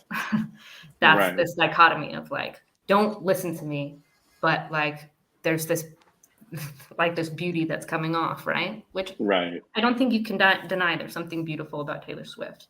Is it? No, it is. I mean, you know, of the transcendentals, beauty is the thing that draws us in, right? So making beautiful music, being a beautiful woman, being like, those are the ones, like goodness and truth can drive us away when we don't want to be good and we don't like the truth. But beauty is the one that we can't look away from. It's the one that we go to, and it's the one that she's trafficking in as a career. And it's interesting because, you know, anyway, it's really interesting. Thank you for sharing that. I just liked PVK's, just as Cassidy was talking, I could just see it happening. All of a sudden, PVK's like, I should be checking out Taylor Swift. Like, that's what was the whole time. He was like, oh. I'll make PVK like her even more. There was a great Mary Harrington piece that was basically like the essence of Taylor Swift is sort of the Gnostic dream fantasy that you fall in love so hard that the only way to consummate it is to die or something like that. Like some weird, almost suicidal love wish or something like that. And like Romeo and Juliet or something. I was gonna say, like, one of her first like songs that were really popular when she was kind of still trafficking in the pop country was the Romeo and Juliet song. But, read that article, put it, give it 5 or 10 minutes in a commentary video, Paul. You'll like it. Awesome. All right, Godzilla, biblical Leviathan. No, technically he is the biblical Tanin. Leviathan is a ground monster. Tanin is the sea monster, but he is a biblical monster. Yeah. So wrong Hebrew word, but close. Connor Peel is late, but he raises a good question. I was late to the video, but did you already discuss the Plato's Cave Gnostic element in the film? The real world outside the cave having subtle patriarchy whose ideas can be brought into the cave. I mean, that's the Matrix-like element of the storytelling. Right. Is that sort of Gnostic Plato's, that's where the Gnostic Plato's cave idea stuff comes from. But it is sort of, I mean, but unlike in Plato's cave where the cave is bad and the higher thing is just like inexplicably better, there's something better and pure and Edenic about Barbie Land before it gets contaminated. And that's sort of like the paradisal state of childhood play or something like that. Yeah. Right. It's not as clear that like the real world outside the cave is better than that world inside in the same way that Plato's cave is, right? And so once you exit the cave, like there's downsides to this too. And so it's not like a straightforward metaphor there, but now one of the films I know Grim always gets jealous of the attention I give to Chris Williamson, but I want Sorry, Grim. Chris has a great line that he says often. He said it with Jordan Peterson video. He said it in a number of others. And he basically made the point that our internet, I'll rephrase it, our internet idols that we are attempting to emulate are not within the range and scope of most people. And that's kind of behind this question. Why are most people held to a standard for a minuscule minority of monastics? Because in some ways, the internet personalities that we see are extreme personalities. I mean, Barbie herself is an extreme idol.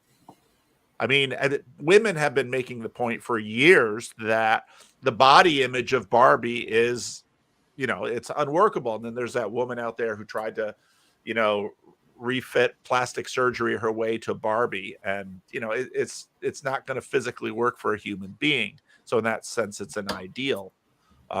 So Barbie is archetypal Barbie, not stereotypical Barbie. She was Yeah. misnamed. Yeah. yes. Yeah. But why are most people held to a standard? Now, the question is, held to a standard by whom? I think, again, Peterson keeps saying that, you know, these ideals judge us by, and that's the dynamic, that's the psychological dynamic of an ideal. And that, of course, has been something that's been kicked around in the Barbie sphere for a very long time, that Barbies are evil because they're this archetypal image of womanhood. It's the archetypal image of a bimbo that tries to keep getting retrofitted into different things. But, you know, the pregnant Barbie, that doesn't work. All of those other Barbies don't work. It's the archetypal Barbie. So I think that's just the nature of ideals and why people go to YouTube. So, yeah. Well, and the other thing that, again, one of the complaints that I have Barbie is that it's very one-sided. And again, it wasn't made by me and for me, and that's fine. But like men are judged too, right? You want a man that is strong, but then also that is vulnerable. And you could make that speech of like, oh, you want me to be this, but then also to be this at the same time. You look at superhero physiques, okay? Like maybe Luke and I, we match up to the Batman physique, but most guys do not, right? And so, like, I'm working on it. Yeah, exactly. You know, I'm wearing my Batman shirt, so I had to. I'm gonna go get some testosterone. You know. Yeah, exactly. And so, like, this is one of the things that, like, it's not recognizing that flip side of it, that this kind of dichotomy of being both and exists on the other side as well. Yep. And I don't think that I think if the film did that, it would work better about this, like, real world, fake world, like, you know, kind of dichotomy than it did. But, like, men face this too. I both have to be sensitive and also have to be firm. I both have to be a disciplinarian, but then also have to be sensitive to my kids' needs. Like, all of these kind of things are really important to men too. And we're faced with all of this. We don't want to seem needy, but then we also want you to want us, and all this kind of, like, these kind of things face men too. It's not just women, and we only talk about one and not the other. And maybe a Barbie movie doesn't need to do both, but I think that's one of the reasons why you look at it and it seems so lopsided. Anyway, so unless you're some simp in the manosphere, you don't bitch about it. You just deal with it. Like, right, you just do it. Yeah, you just do it. You just deal with it. You're not going to waste everybody's time whining about it. You're just going to deal with it. Yeah, exactly. But I think there might be an interesting point of, like, why are women more susceptible to trying to pivot for the criticism, right? Like, and there's probably a lot of, like, wired in women, but I think for women it affects us more, and it's probably been sold to us more that, like, beauty is the number one thing than anything else. And, like, that's difficult, because even Barbie, she's a doctor and everything, but she's beautiful. Why can't we have the antidepressant Barbie? Not that I'm saying that should be an ideal, but, like, it's her beauty that always led, and then the other things came because it's not the right. And I think that's what I'm saying, is that inner life that women have, us as men don't have access to, but then also, like, our inner life about what it's like to be judged by our own ideals and what we're looking at is every bit as real and as important and as weighty to us as those other ideals. And so, yes, we are not judged as much about what we wear and our, like, physical beauty and those kind of things, although I love being judged by my physical beauty because I'm a beautiful person. we're judged by other things that women are not judged by, and as much. And so like it weighs on us. Like it can be anxiety inducing, it can like be stressful, it can be all those kind of things. And so it's one of those things where I think it just needs to be explored more, that like the inner life of like the two genders like aren't the same, and that's good. And like we need to like acknowledge both. That's what if the dad in the movie had gotten to give his how hard it is to be a dad speech? Right. I'm supposed to learn Spanish to be able to talk to my diverse wife, but if I do, it's cultural appropriation, blah blah blah. Right. Yeah. No, like, you could do that entire. Yeah, exactly. And I'm supposed to be strong and provide for my family, but then also, if I seem needy and I want affirmation from my wife, I'm seen as weak. I you can play on this. It's a good idea. I just wish it would have been executed better. We'll do it for the G.I. Joe movie. Okay. There's already been G.I. Joe movies. When Barbie came out, there's a bit made about it coming out together with Oppenheimer. I haven't seen Oppenheimer, so I don't know. I'll see it at some point. Is there something interesting that these two movies come out at the same time? Because Oppenheimer, I mean, obviously he's a man. The movie wasn't, but if there's anything that men are judged on, it's basically status in terms of accomplishment. And Oppenheimer, an interesting character. The rest of his history did a couple of episodes on him, so it's a very interesting story. But did any of you see both the same day or anything like that? I did. I did the Barbieheimer. Yeah. Okay. And I mean, maybe accidentally. I think that they're interesting movies. I think especially if you understand the character of Oppenheimer, he achieved like kind of the highest levels, but he slept around. Like he slept with his best friend's wife. He got another married girl pregnant, and that kind of stuff. And so there's levels to this culturally that I don't think that maybe, I'm appreciating, but it seemed like a coincidence to me, but since they were both out and they were both popular, I went to see both of them. all right. I think it's just So dark they and talk brooding about versus- it. There's a actors on actors interview, which is really good, between Cillian Murphy and Margot Robbie, where they talk about why that happened and that whole phenomenon. And apparently it's because Christopher Nolan just really has some obsession with July 21st and likes to release movies then. And Barbie was happening to come out at the same time, and they were just like, well, we're not backing down. And so it was just random.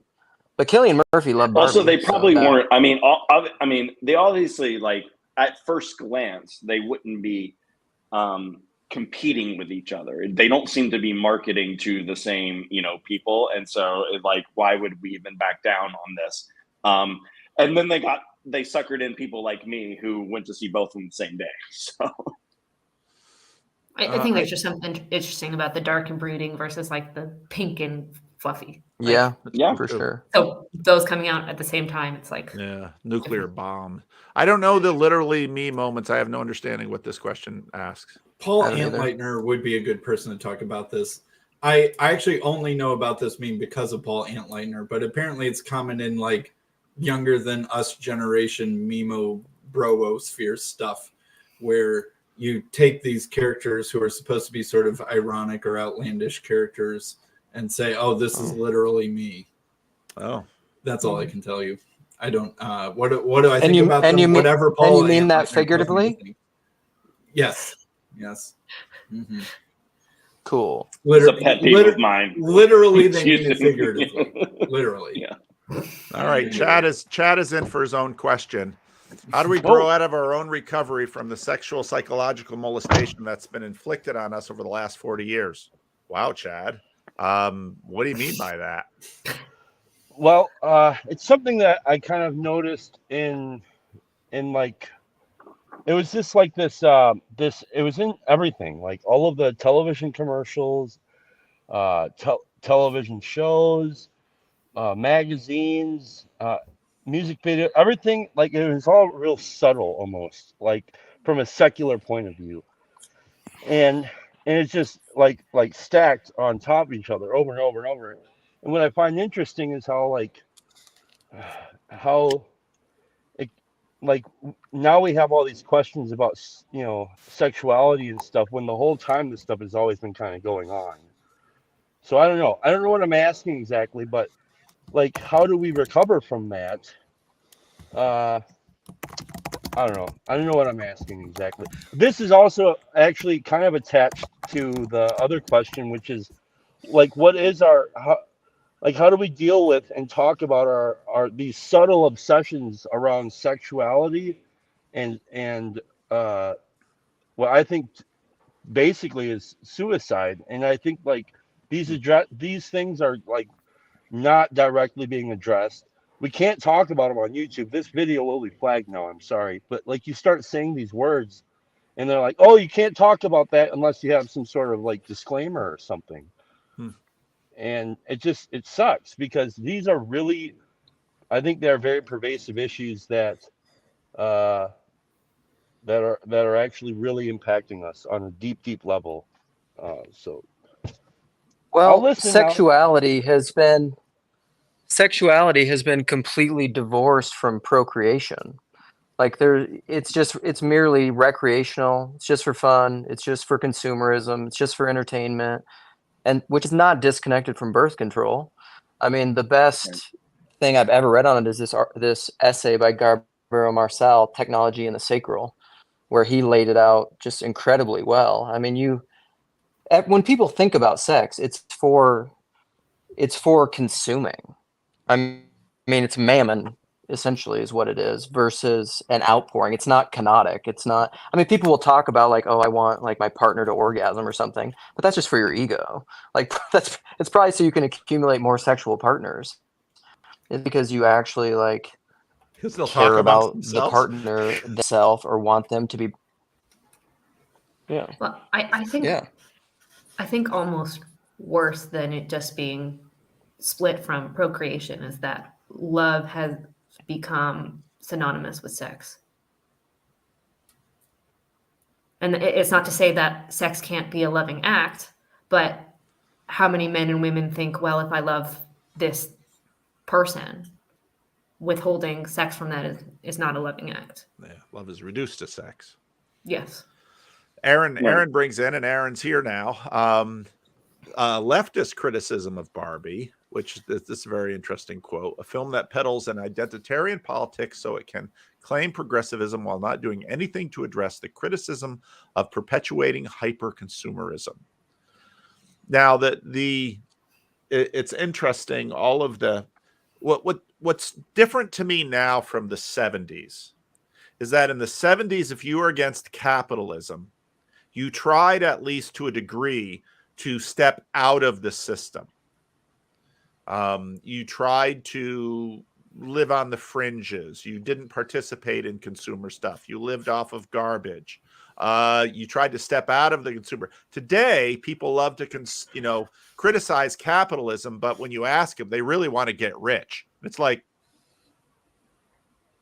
I'm against capitalism. I'm really trying to get my business to thrive. Oh, that's like all the California Buddhists that, certainly are not doing anything to rid themselves of attachment. So, I don't know, Aaron, that was your question, and you're here. I don't know if you have more that you want to say, or this bigger. Right. No, I do feel a bit guilty because I think the previous subject matter was fairly serious, and this might be diverting from that. But no, what I do think is interesting is that like lots of the movies also like about the business side, just off the whole Barbie phenomenon, and like Greta Gerwig has said in so many interviews, like, wow, that they allowed me to make this movie. And I think some of the marketing was like, if you love Barbie, you'll love this movie. If you hate Barbie, you'll love this movie, which is kind of interesting. So it shows that it really, like, as you said, right? Like, so it's so all encompassing that people are not really, at least practically, against the consumerist aspect of it anymore, which is also why I think it's deserving that you discuss these other aspects. But I find it just interesting that it's and that's also the criticism of this particular individual, he was afraid this was becoming like a new idol of like left-wing politics, where he was like, no, we need to be aware that this is actually like still so capitalist, like, and it's still promoting like so much consumption and all that. So I was just curious what you thought of that, but yeah. What the fuck? Well, the left has totally been colonized by the capitalists. I mean, they have been. It reminds me of like the Lego movie, like the first one, where like it's the president business as supposed who was to be played, like an ironic, who was also played by Will Ferrell, in both cases. Also played by Will Ferrell, who also played the president of the Mattel Corporation in Barbie. But like it's president business, and that's supposed to be the bad guy. But this is a movie that literally is made $1 billion and is going to sell a bunch of Legos, and like that's what it was. And so it's interesting. I do think that Lego was ironic in like ways that Barbie wasn't, but that's my opinion. But it is interesting that all these like supposedly progressive organizations are using movies and stuff to sell products. That is interesting to me. It's totally symbolic of the weird relationship that the progressive left has with big business at the moment. Yeah. And they're each trying to take advantage of each other, and it's unclear who's going to win in the end. Like the capitalists are like, pretty okay, clear who is winning. Yeah. But it's just perfect. Yeah. I mean, it's a good criticism, but it's weird now. I think that some of the more anti-capitalist criticisms are now on the right than they are on the left, and that's true. Yeah, I mean, there's definitely a populist respect. Yeah, backlash. That's why Russell Brand changed sides. Yes. Yeah. So. Andrew, hello, college student. Yep. Get enough sleep? Yeah. Yeah, there were a bunch of questions I didn't all get to. Did you want to bring in something? if you want. Half of them were sarcastic, so. Oh, well, which one did you most want to address or have us talk about? Okay, so in the Barbie movie, there's this literally me moment, right? Where Ryan Gosling enters the real world, and he's just blasted with like, a bunch of male propaganda or something. I don't know. It's like a serious, literally me moment. So if literally me, meme. okay. So Ryan Gosling is like this dude, this male protagonist for like every single movie, right? So the joke for the people that watch the movie is that like, oh, Ryan Gosling is literally me, even though like none of us are doing like anything that Ryan Gosling is doing, right? We are not in like Blade Runner 2049 or anything like that. But these movies want us to identify with them, right? So literally me is just like, I don't know, it's like a meme. It's like a meme that we are literally Ryan Gosling. But if Ryan Gosling has a literally me moment, is it like literally me squared? Does literally me gain sentience? Like what's going on here? Like, what am I supposed to feel? I don't know. It's crazy. Well, was this one of the sarcastic questions, or was this one of the non-sarcastic questions? He couldn't decide which one it was. Exactly. Ryan Gosling isn't here to tell me. That's the problem. Yeah. All right, we have a couple minutes left. I probably shouldn't linger too much. I'm hoping to make another video today before my energy runs out and the COVIDs get the best of me. Can I just bring up one point? Yeah, it's just that. So I also asked the question about the ranking between the different movies. So personally, like I also watched the Barbie movie with my partner, and she also really disliked it. And even though we both really loved Greta Gerwig and really expected like a lot partner of it. is a woman. I met her. So yes, exactly. Yeah, that's correct. And the reason why I'm saying that is because I don't know. I kind of feel like it's wrong to say that, like, because you brought up the whole masculinity versus femininity thing, and that, maybe if there was a point to the movie, it would have been more masculine, and like, and I do understand that in terms of symbolism, but I also feel that these other two movies by Greta Gerwig, like Little Women, like Lady Bird, were very feminine, and they had a point to it. Like, you could really see, like, wow, this was a coherent ending to this story, and you could feel that it all made sense. And I really did feel, nonetheless, that in the third act it just went all over the place. So, and I don't think that was just because it was feminine. I thought it was like No, also that it was just Just wanted to Yeah, add no, that. I agree. I agree, Aaron. I went to see it with my sister, and just to get her take on it, and she felt the same way. I thought that the first third of the movie was really well done and really coherent, and then it did kind of fall apart for me at the end. But Yeah. I don't think that it's not just that it's a feminine movie, because again, I loved Little Women and I loved Lady Bird. That's not what I'm reacting to. It's just that I just didn't get like a coherence out of it that I wanted, and I walked away wanting more. And Greta Gerwig is capable, more than capable, of giving us that, and that's what I was expecting. So I feel the same way. My sister, I asked her afterwards, and she was like, "Yeah, I didn't like that movie. That doesn't like I'm not doing it." I mean, my sister. She might be weird, but she didn't like it either. So, But I also want to say I had the same as you. I actually loved so many individual parts of the movie, of the Barbie film, that I was sad that it didn't wrap up nicely, and I never want to watch it again. Like I honestly felt so disappointed at the end, and like that's just sad. Even though like there were so many good individual scenes that I was like, yes, that was great, but yeah.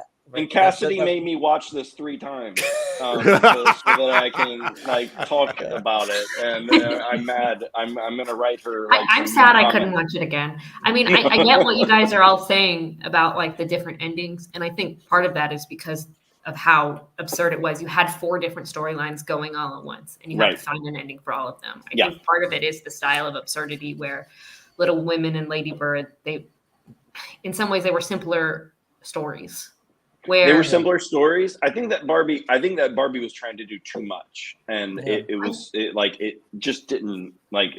It should was just cut out the Mattel too, right? Just cut out Mattel and Will Ferrell and all that. Like that didn't add anything really extra. Agreed. I agree with that. And there are several scenes. There are several scenes that I think that you could just get rid of. And tell a more coherent story. Well, I thought the boxing scene was important.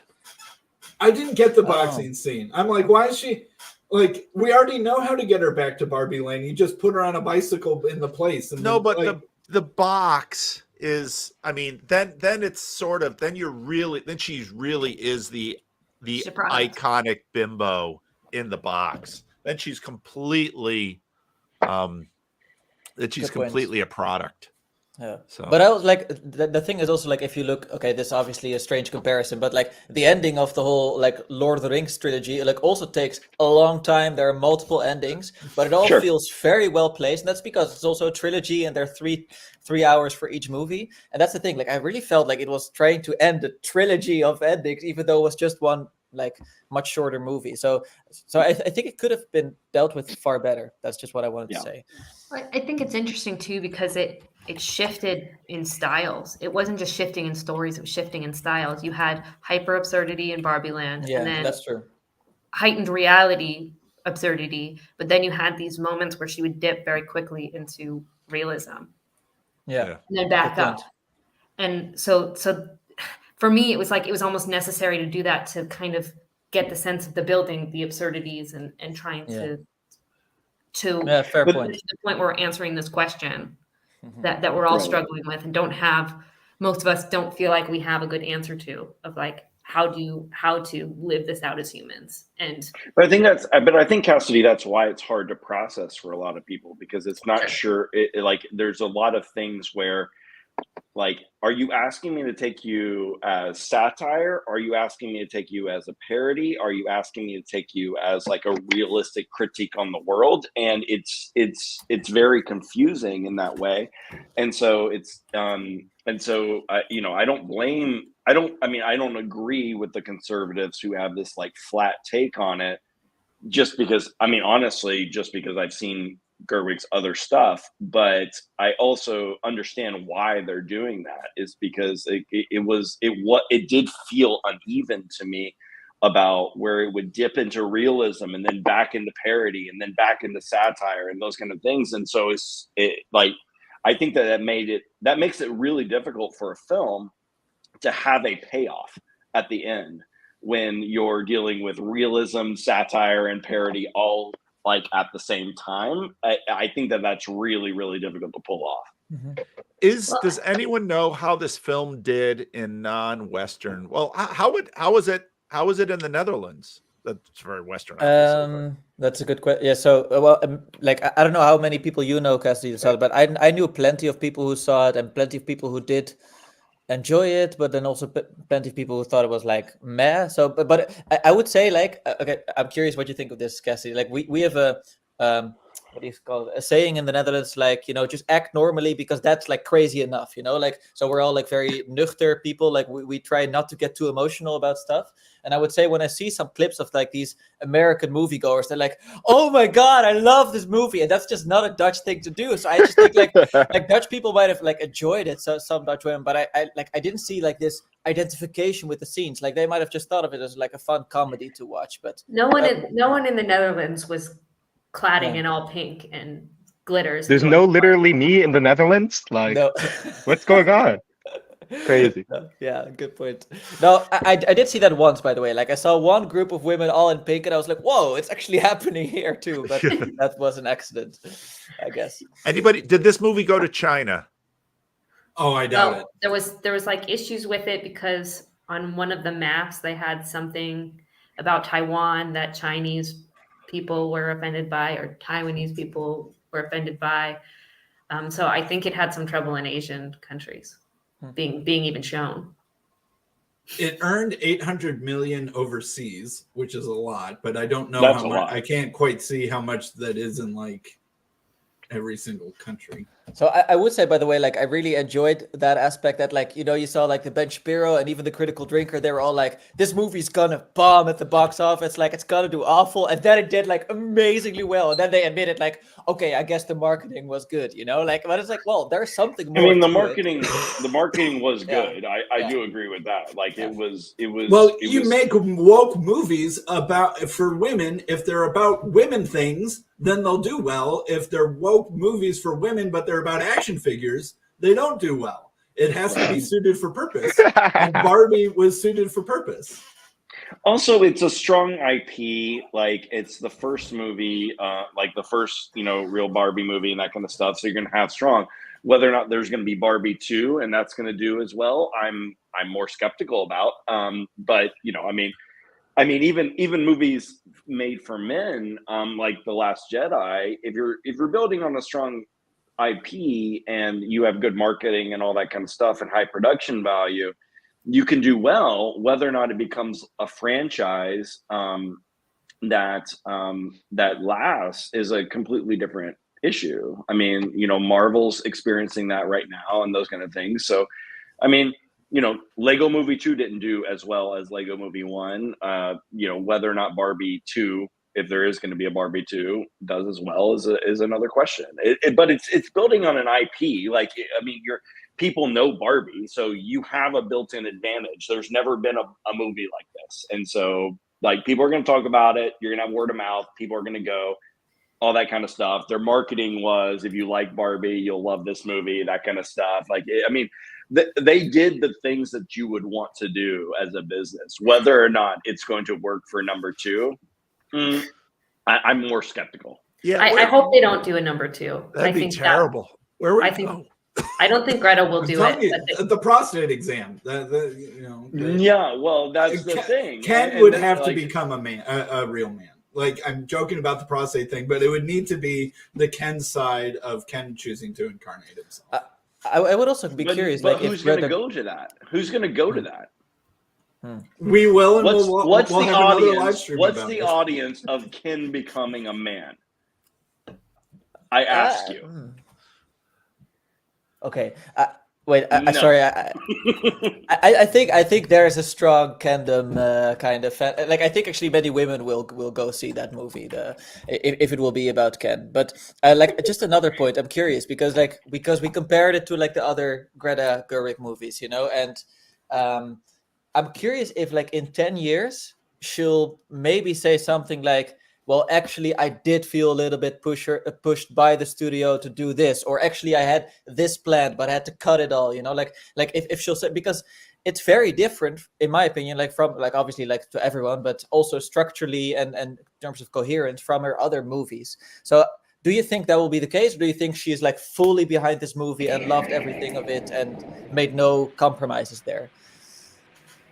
Can I I just think make Can I make a really quick comment? I don't have a lot of time, but something I haven't heard any of you guys say is, this film is about like Barbie, which is played mostly by little girls, and it's a make-believe, and it's not really supposed to be logical or linear, and it kind of strikes me as like millennials like processing their life as women, and so it's not really, it's like super abstract. And I don't kind of get why everyone's making such a big fuss about it. It's supposed to be kind of silly. Anyways, I gotta go. I'm working, but I haven't heard anyone say that. So just making a comment. And I did this intentionally this time. Thanks, Kate. Yeah, I agree with Kate. I think the absurdity is a feature, not a bug. I think they're really playing off, like Greta talks about it all the time. She tries to go back to her 5-year-old self. And what would I do? Well, I would do the tiara and the gloves and the necklace. And how does Barbie get to her car? Well, she floats from the house, because what do little girls do? They float them down from the house into the car. Like there's something that she's playing on there that's like that's built into the film. And like I can understand what you guys are saying about the payoff, that it's not the nice little bow that is very clear that everybody's going to understand. But as a filmmaker and a creator, that's actually kind of refreshing to me, because I think it's really highlighting the fact that we are seeped in media, but we are not media literate. We don't really take seriously how to consume media and understand what it's saying. And even when we do understand what it's saying, we don't take seriously what it's doing to change us. And I think it really is a call to what does it mean to be a created thing that gets to create? Yeah. So one of the questions in the chat that says, what did Tripp actually like about the movie? I thought that there were a lot of really, really good things about the movie. I thought that Barbie Land was really well done, just from a visual standpoint. I thought that the acting was great. I thought that there were several scenes that were really well done and things that you can play with. I think that I liked the Matrix, like here's a high heel, here's a Birkenstock kind of thing. I thought that was really fun. I thought that actually the Barbie dream sequence, whenever she was able to see through the eyes of her creator in some ways, it's a really interesting way of telling a story. And so there's some things that I really thought were great. I like the dichotomy of the real world versus Barbie world. Like I could go on. I could keep rattling off things that I really actually thought were good about the movie. I wanted, it's not so much that I want like a bow on it though, Cassidy. It's more that I wanted somewhere to go with it. And I don't think that we have anywhere to go with it. And so at the end, I'm just looking like, it makes sense to me why we're all arguing about what was the artist trying to say. And I can list off like quotes from Margot Robbie. I can list off quotes from Greta Gerwig that are saying two different things. This is the lead actress and this is the director and writer of the movie that are saying two different things about the exact same scene. And so the issue that I have with it just seemed, that's why I think that we're all confused about what we're gonna think about this movie. Like maybe in 5 years I'll think it's great. Maybe in 5 years you'll think it's bad. I think that's a problem though, that the movie has this question going for it, that it's not that we're debating even whether or not we agree with the message. We're debating whether or not it even has a message. And that's a problem, I think. I would say like it doesn't have to be a problem. Like sometimes an aporia moment in a movie can be like very well earned and deserved, that everyone is just like, whoa, and it's just like, what? But I honestly felt super frustrated. And usually like when there's like a properly deserved aporia moment at the end of a movie, I'm like, whoa, okay. wait, and there is like at least like multiple interpretations possible, but then you actually feel like, I don't know, like it makes sense. So I guess that's just something that I would add. Yeah, it was a frustrating ending because I wanted more for it. I want some of these things, and I think that you know what you said earlier, Cassidy, about it was trying to have like so many storylines that it was trying to like keep going with is one of the reasons why it couldn't let some of them breathe a little bit and actually come to conclusion. So that's my take. I would also like just add to that, like just to the absurdity being a feature, not a bug. Like we've seen like two very popular movies recently, which is like the second Amazing Spider-Man, the animated Spider-Man movie, which is very full of absurdity. The like Spider-Verse one, right? Yeah, that's exactly the Spider-Verse one. And then you also have the Everything Happening All at Once, which is also very absurd. And actually, like I didn't love that as much as many other people did, but I would say it's so full of absurdity, and still you feel at the end like it does kind of wrap it all up nicely.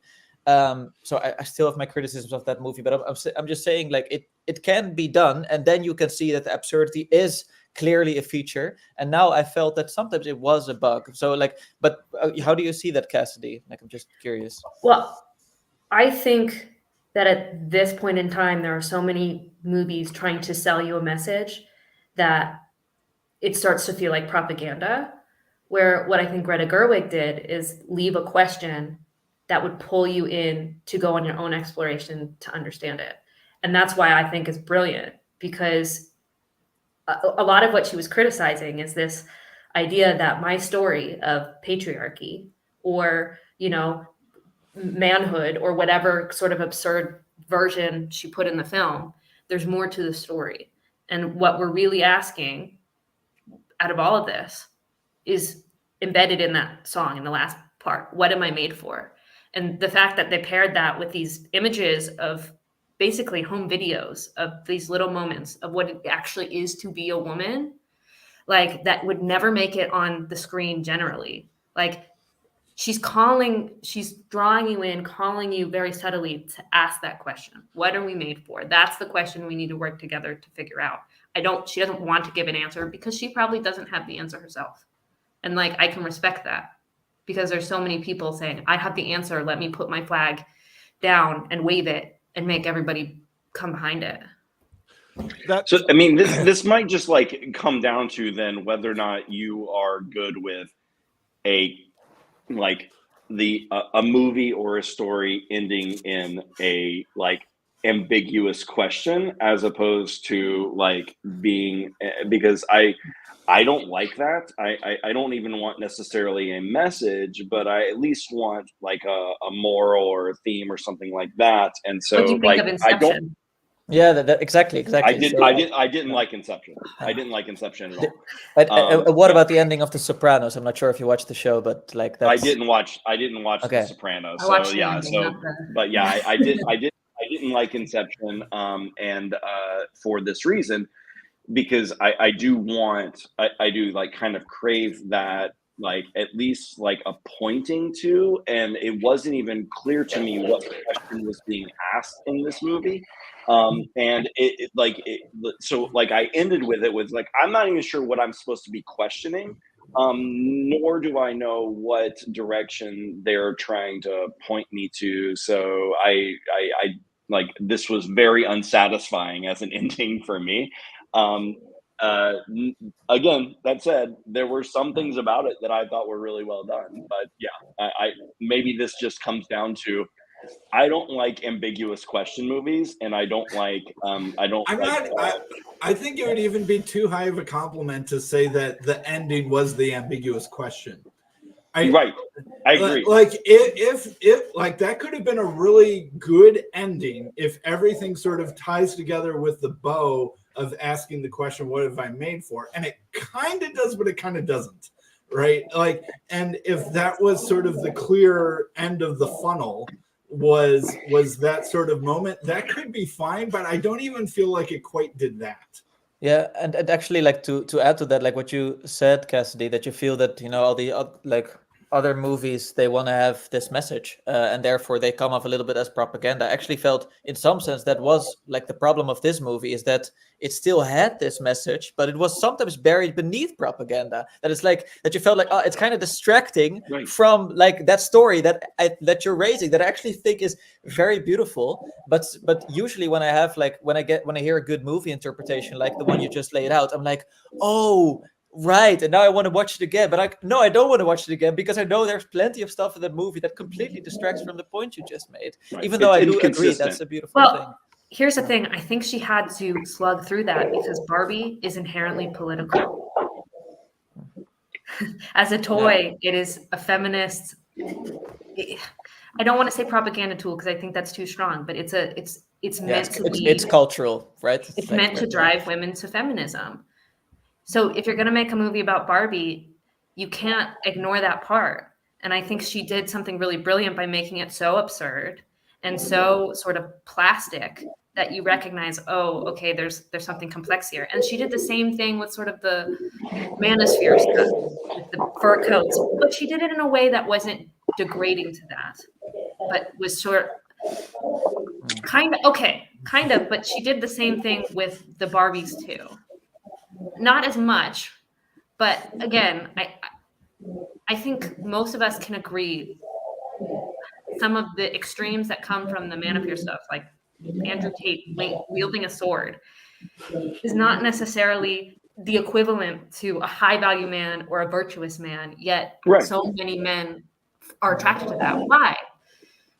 That's the question we have to wrestle with. And you men are not that way. Like, I don't see any of you having swords in your house. I bet Tripp has Things are multiple good, swords. Oh, I I've bet got Tripp Yeah. has multiple swords. And Sam said he I was wanted like, to jump in here. I wanted to jump in here because you asked this question ultimately, Cassidy, which I found this fascinating, PPK. I can't believe it. And I'm not even the target audience for Barbie. But what I've picked up on is the things that I've seen a lot of Louise Perry talk about. But when you've been this issue and watching this, I have a 24-year-old stepdaughter. And so there's all these crazy things. Is like, ultimately, what am I made for? The fact of the matter is that women were made to create. We were all made to create. And at its fundamental core, motherhood. Let it be unto me. Mother, you talk about mother of God. Taylor Swift couldn't be the exact opposite of that. But girls have fallen into this lie, right? And then we've got the minute too, this consumerism, this all this other sort of stuff. And so at this fundamental nature, these poor girls are struggling to figure out how to make it in this thing. We said all these other things are important.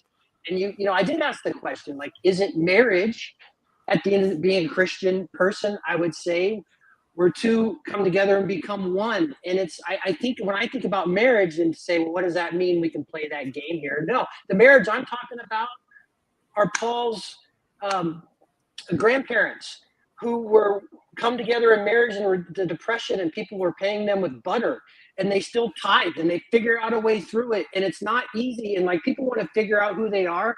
No, get married and commit to a life of sacrifice and you'll figure it out. None of us have it figured out. Wait till you're 40 to have kids and you'll lose 20 years of life. You'll be dead and miss 20 years of their life and your grandparents' life. Like, we have got so far away from the essence of what matters. And I think what Barbie probably did was, these are difficult times, and we've created these crazy upside down inverted things that young women are trying to deal with, and young men too.